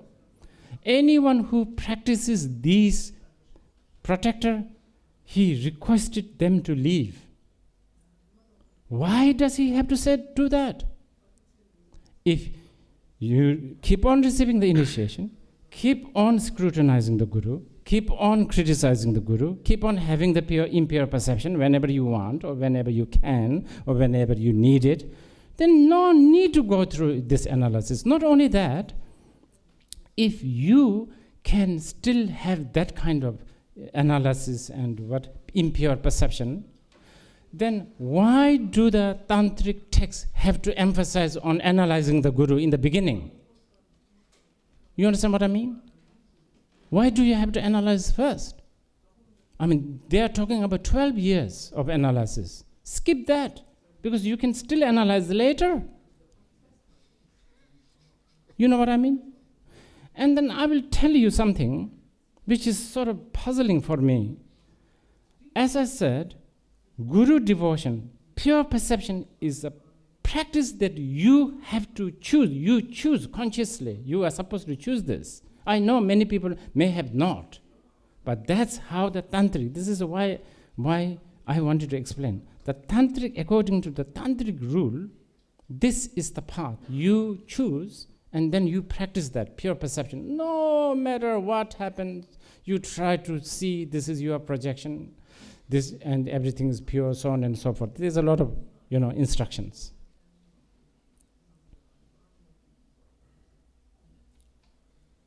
Okay, let's say you are not a Vajrayana practitioner.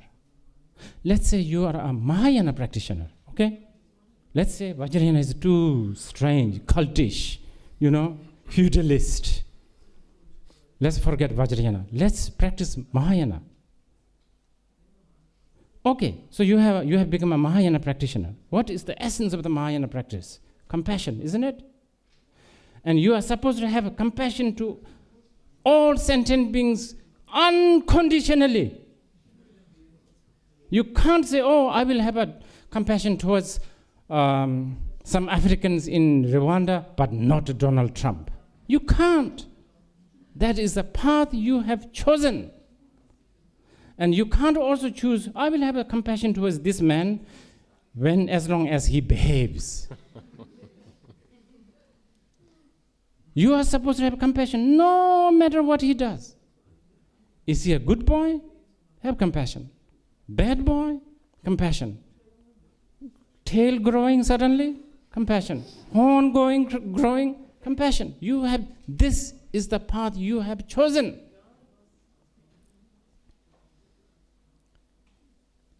That's how it is. And I'm sorry, I can't, you can't change that. People seem to think that some lamas can change this because now the time is modern, You can't, because you know what? If you ask a lama to change that rule, you are making him into a cult leader. Can you see the logic? Because a cult leader does this. They don't go by the book. They do whatever they want. Okay, what do people want to hear? That's what people want to hear. Then, they make up. You can't do that.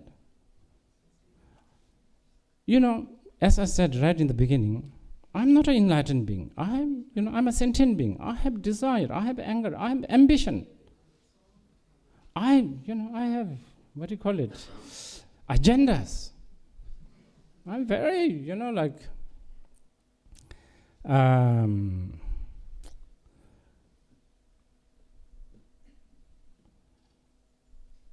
ambitious.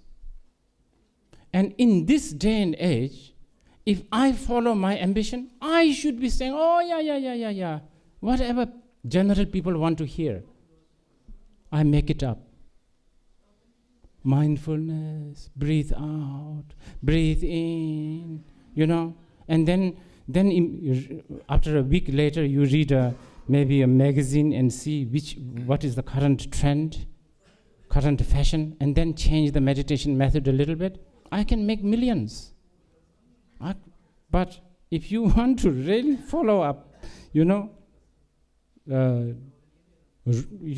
the book, it's not possible.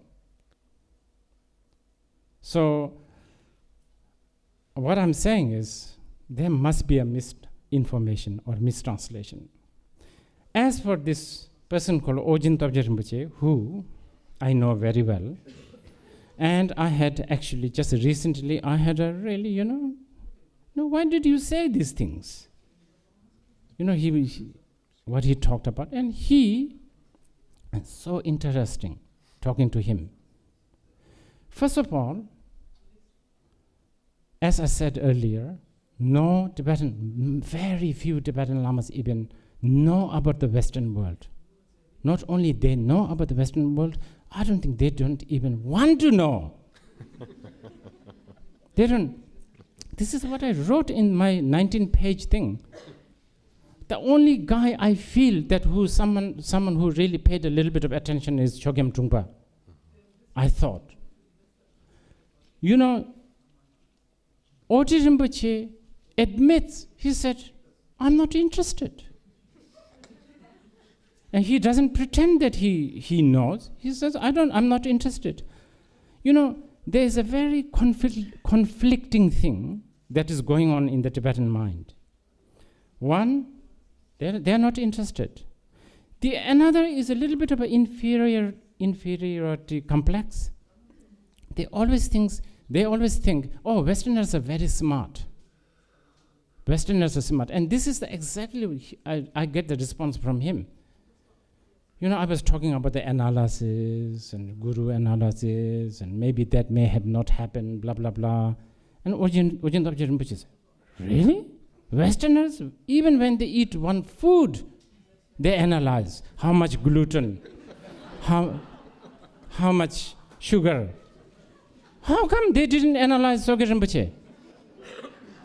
And then moreover, he said when he went to Rigpa centers or whatever, they were singing the songs of the life, of the long life, and everybody seems to be. So he actually said, wow, people are so devoted. As I said earlier, the Tibetan Lamas, when they teach Westerners, they think the Westerners just think like Tibetans. This is the fundamental, what do you call it? I guess, differences here. What's the meaning and purpose of obedience, devotion, and not criticizing the Vajrayana master after the initiation? What is the purpose? Oh.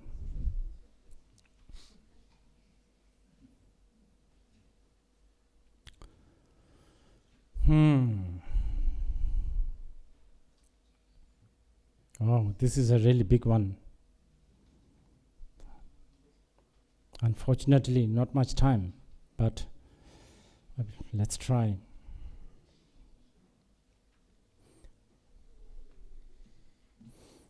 How can I put this in the sort of easier and compact way?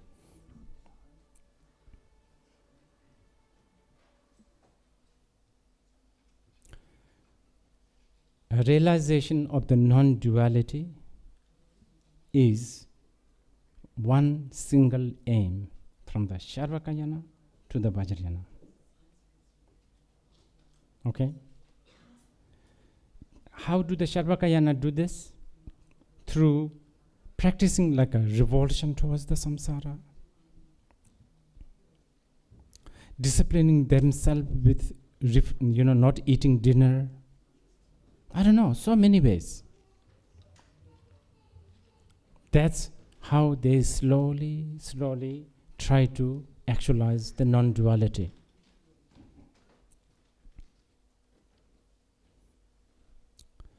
In the Mahayana, there's also many, many methods to understand the non-duality, but mainly through the compassion, the bodhicitta.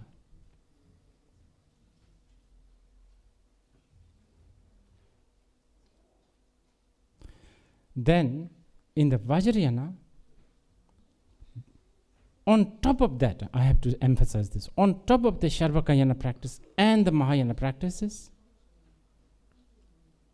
trying to have a pure perception to not only the Guru, by the way, to everything. The world, people, neighbor, everything. Not just the Guru.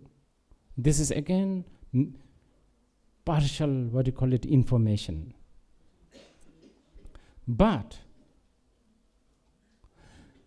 because chances of you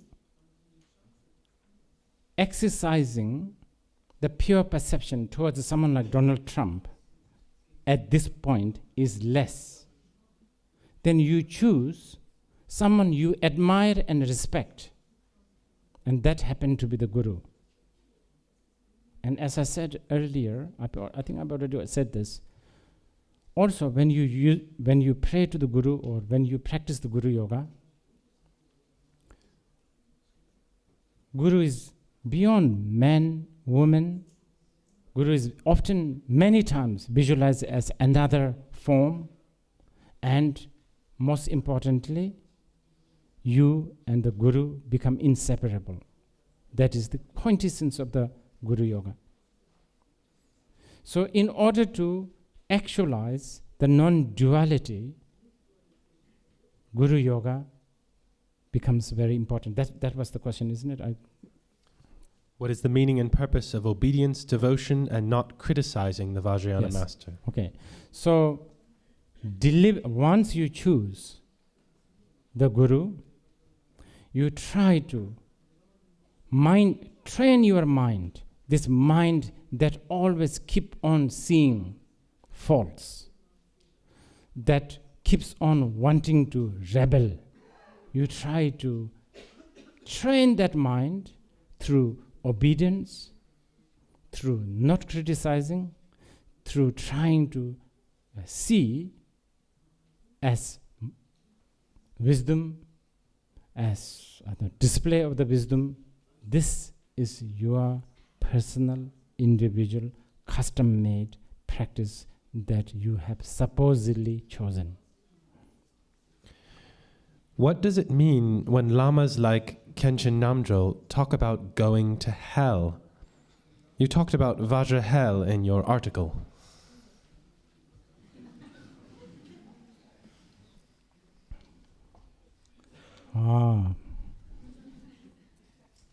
I don't know whether you will understand this, but I will tell you a little bit. Remember earlier I was talking about the uniqueness of the Vajrayana? Remember? What did I say about confidence? I said, what else did I say? Non-violence, yeah? You know, Vajrayana always has a unique way of understanding. Okay, I will give you the Vajrayana hell. Are you ready? Again, this, ideally we should not be speaking these things in the public, but what to do now? It's, we are in this kind of situation.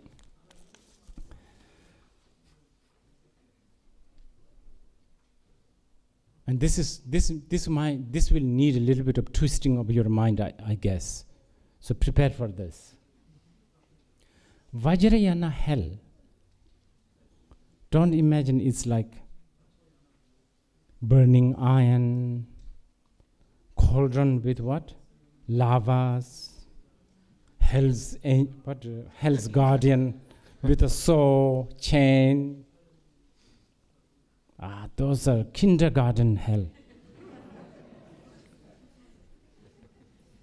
You know what is the Vajrayana hell? How should I put this? It is the realm of rationalism and sensibility and reasoning. That is the Vajrayana hell. So, I will tell you, some practitioners, some really good practitioners, if they were given a choice, okay, here is a hot hell, the burning, whatever. Here is this hot hell. Now, you have two choices. Do you want to go into this hot hell for 1,000 years, or you choose to be in this, realm of rationalism? By the way, it doesn't mean that you have to become irrational. Oh yeah, that one, I'm assuming that we have long crushed. Irrationalism is not good. Remember, I've been telling whole morning, you have to be critical and all of that. But some practitioners, if you are given a choice, either this hot burning hell or realm of logic, causality, rationalism, many good practitioners they will not even think twice. They will choose this one, the hot hell. Because in their mind, reasoning, logic is one of the most vicious dungeon. It's wow. It will bind you. This thing called senses, it makes sense. Oh, this makes sense. Oh, this is, logical, that. It's the biggest bondage. This is a Vajrayana hell. Didn't I tell you? The Vajrayana is unique. And you, especially in the West, intellectuals, you of all should really like this. Because don't you want to go, like anarchism? Don't you want to go beyond? Do you want to be critical to the critical, isn't it? Modern. You want to be avant-garde, right? Avant-garde. Forward thinking. Go beyond the norm. Isn't that what you want to do? Oh, well, then this is it. This is good. So all this needs to be, I think, explained. Okay. If you are somebody's root guru, would you abuse your students sexually, physically, or emotionally?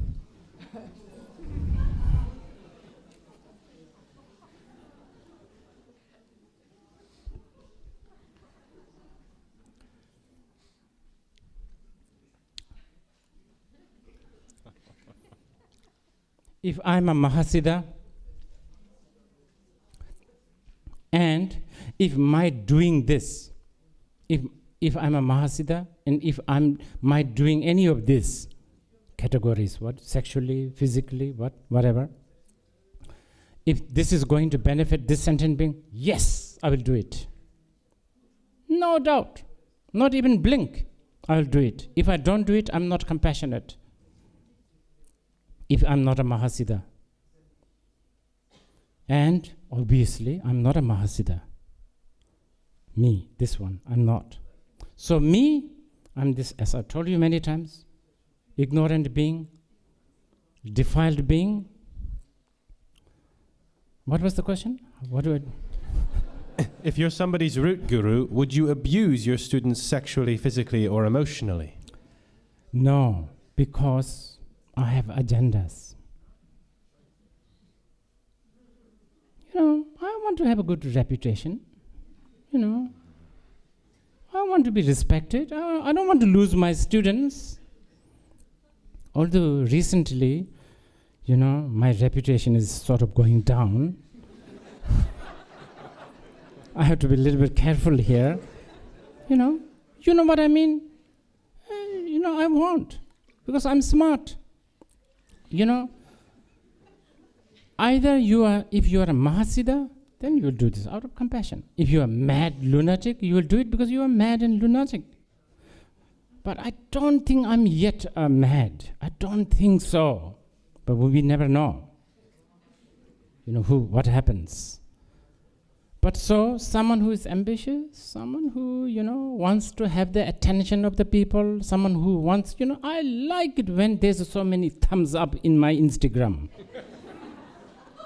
You understand? Oh, how many counts of this? You understand? And I get so hurt when people misinterpret my 2-word message on my Facebook. So, I get hurt. So I'm like that kind of person. So no. I will not abuse sexually, whatever, physically. And this is what I tell so-called my students. Okay, I'm about to give you initiation. It just happened yesterday, by the way. I'm about to give you initiations. Initiation is a big deal. I will tell you, I'm not a Mahasiddha. I'm not enlightened. Chances of me abusing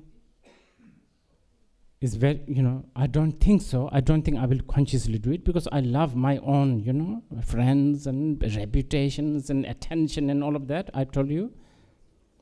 I don't think I will do it. But I have told my students, but if you want to receive my teachings, your attitude, your motivation should not be, oh no, he's okay, he's a sober. I don't think he will do any of those sort. Using that and receive the teachings, wrong motivation.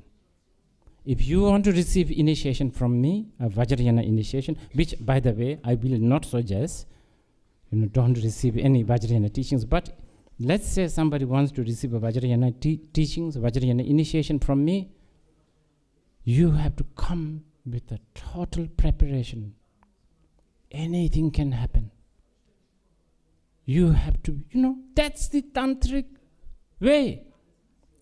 You can't have 1 foot on sort of a samsaric security, secure, insurance, grounded, and the another feet on the nirvana. You can't have both. If you want to get the realization, you have to be prepared to get rid of this. You know what? I think fundamentally, this is also one of the mistakes I think that we, the teachers, are making. I think, and especially, I've forgotten to tell you this. On one side, the Tibetan Lamas insisting on Tibetan culture and really not understanding the Western mind and giving teaching.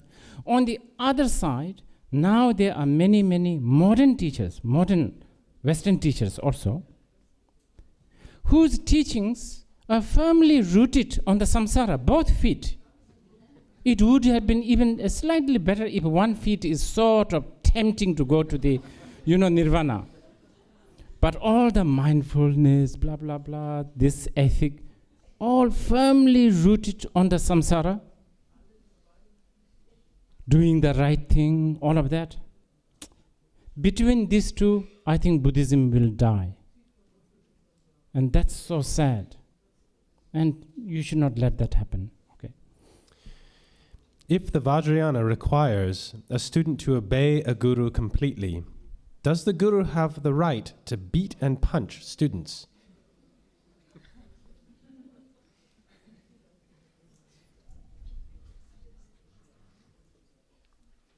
Yeah,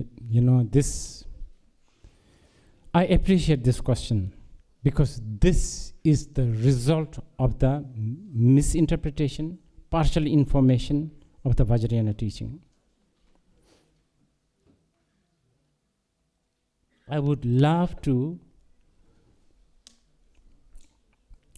people to discuss about, instead of the rights of the guru beating students, the responsibility of the guru, much more important.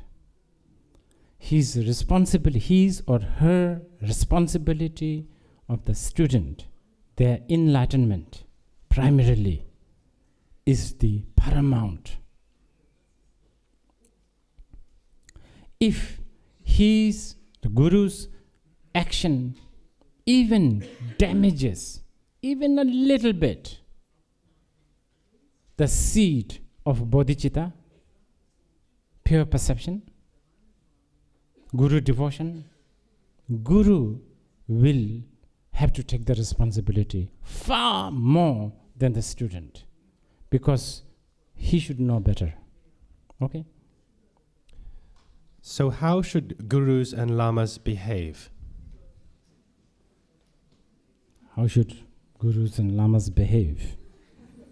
I think I have already sort of answered this. Outwardly, Sarvakayana would be good, all that. And then? How should students behave? That's an interesting question for me. Especially the older students. And this, I will share you my own experience. I have a lot of Bhutanese students. They annoy me sometimes. I hope the Bhutanese are listening here. This will get into the Bhutanese. Sometimes, without, their intention is good, I should say. But they worship me so much. They hold my socks, they hold my shoelace. They create all this. So I think, in detail, I think there was a very good question Janine asked yesterday.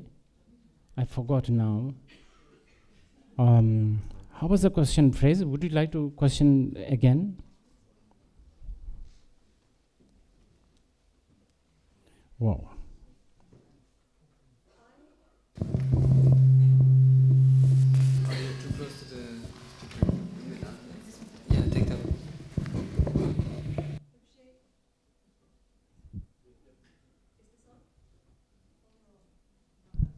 On? Okay. Yeah. If I am your student, Rinpoche, I've received initiation from you, and I want to practice seeing you purely. But then a girl comes to me and says, Dzongsar Khyentse Rinpoche just tried to kiss me. I think he might rape me. How do I respond to that girl? See, this is an interesting, very good example. And my answer is this.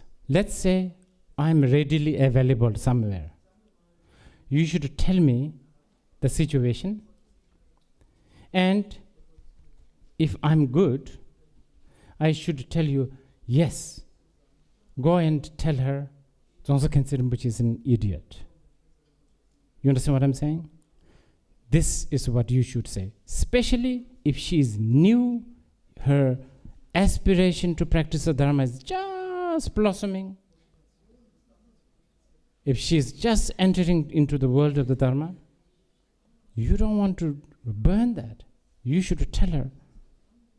Now, if I'm not readily available, let's say I'm somewhere in the mountain, Jupiter, whatever, then you should, with the right motivation of not wanting to harm this poor being, you should say, Dzongsar Khyentse Rinpoche is an idiot.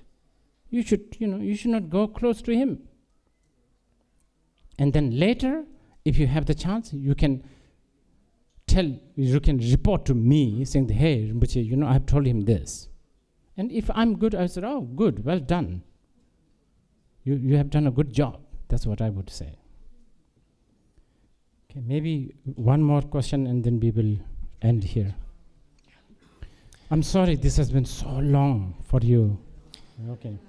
So we hear you'll be an advisor to the new Rigpa Vision Board. Some say you'll just keep business as usual going. How will you engage and what will you advise?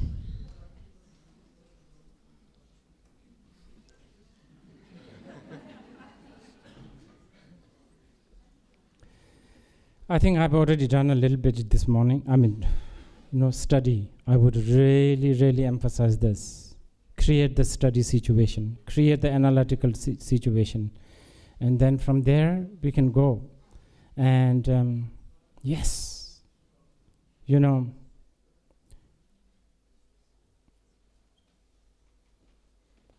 we have to think about the Buddha Dharma. That's really important. The world needs the Buddha Dharma. World need to hear dependent arising. World needs wisdom such as non-duality. Buddha Dharma has that. Buddha Dharma has been tested for 2,500 years. Not by just some dropouts and hippies and dippies, but, by many, many, many people. Kings, queens, university people. So it's a very sophisticated system. This need to be protected. And I'm really, to me, I see this situation as something positive. People, this doubt and this hurt and this doubt and this speculation that comes to you, please take this chance and try to go forward and try to protect the Buddha Dharma. This is what we need.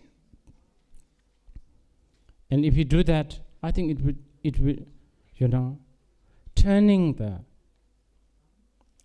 unfavorable circumstance into favorable circumstance. Another Vajrayana unique quality.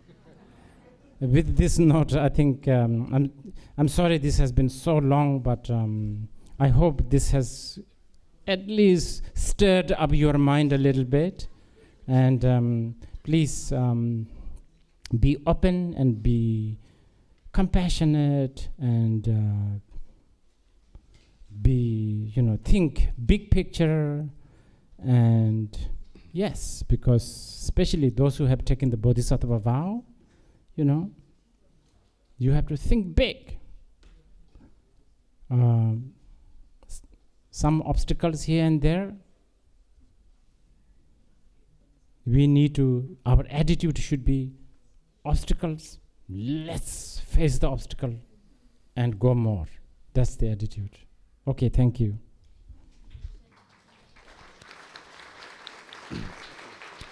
The dedication of merit.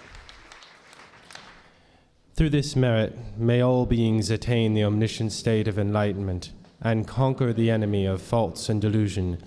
May they all be liberated from this ocean of samsara and from its pounding waves of birth, old age, sickness, and death.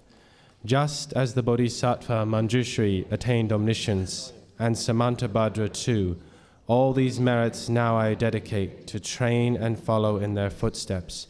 As all the victorious Buddhas of past, present, and future praise dedication as supreme, so now I too dedicate all these sources of merit of mine for all beings to perfect good action. Long life prayer for Dzongsar Khyentse Rinpoche.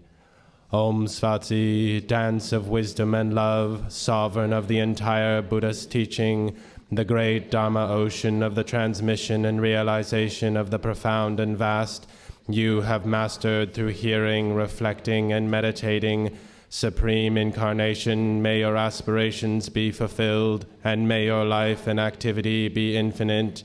Prayer for the propagation of the teachings of the Khyentse lineage. May the tradition of Jamang Khyentse Wangpo, who is master of the ocean-like Rimé teaching of Tibet, the Lord who wields the wonderful 7 special direct blessings, and Manjushri himself in person, spread, prosper, and grow. The prayer to Guru Rinpoche for removing obstacles and fulfilling wishes.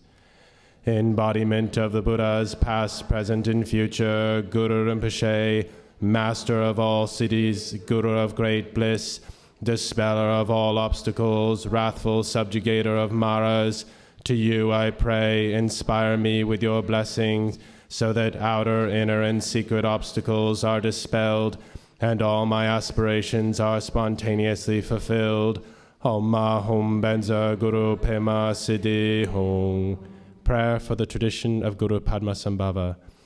May the living tradition of Guru Padmasambhava, Bodhisattva Shantarakshita, and the Dharma King Trison Detsen spread throughout the world in all directions. May the Buddha, Dharma, and Sangha be present in the minds of all, inseparably at all times, bringing peace, happiness, and well-being. Rinpoche, a very large and big and heartfelt thank you to all questions you answered, all points you addressed, and I believe there will be many more points and questions which have risen just now. However, we clearly heard your call for study and a critical, open, investigative mind, and me standing here as someone who helps running the center, I will make sure we will put this into action. And maybe in some time more things come up. Maybe you're ready to come back and help and support us further.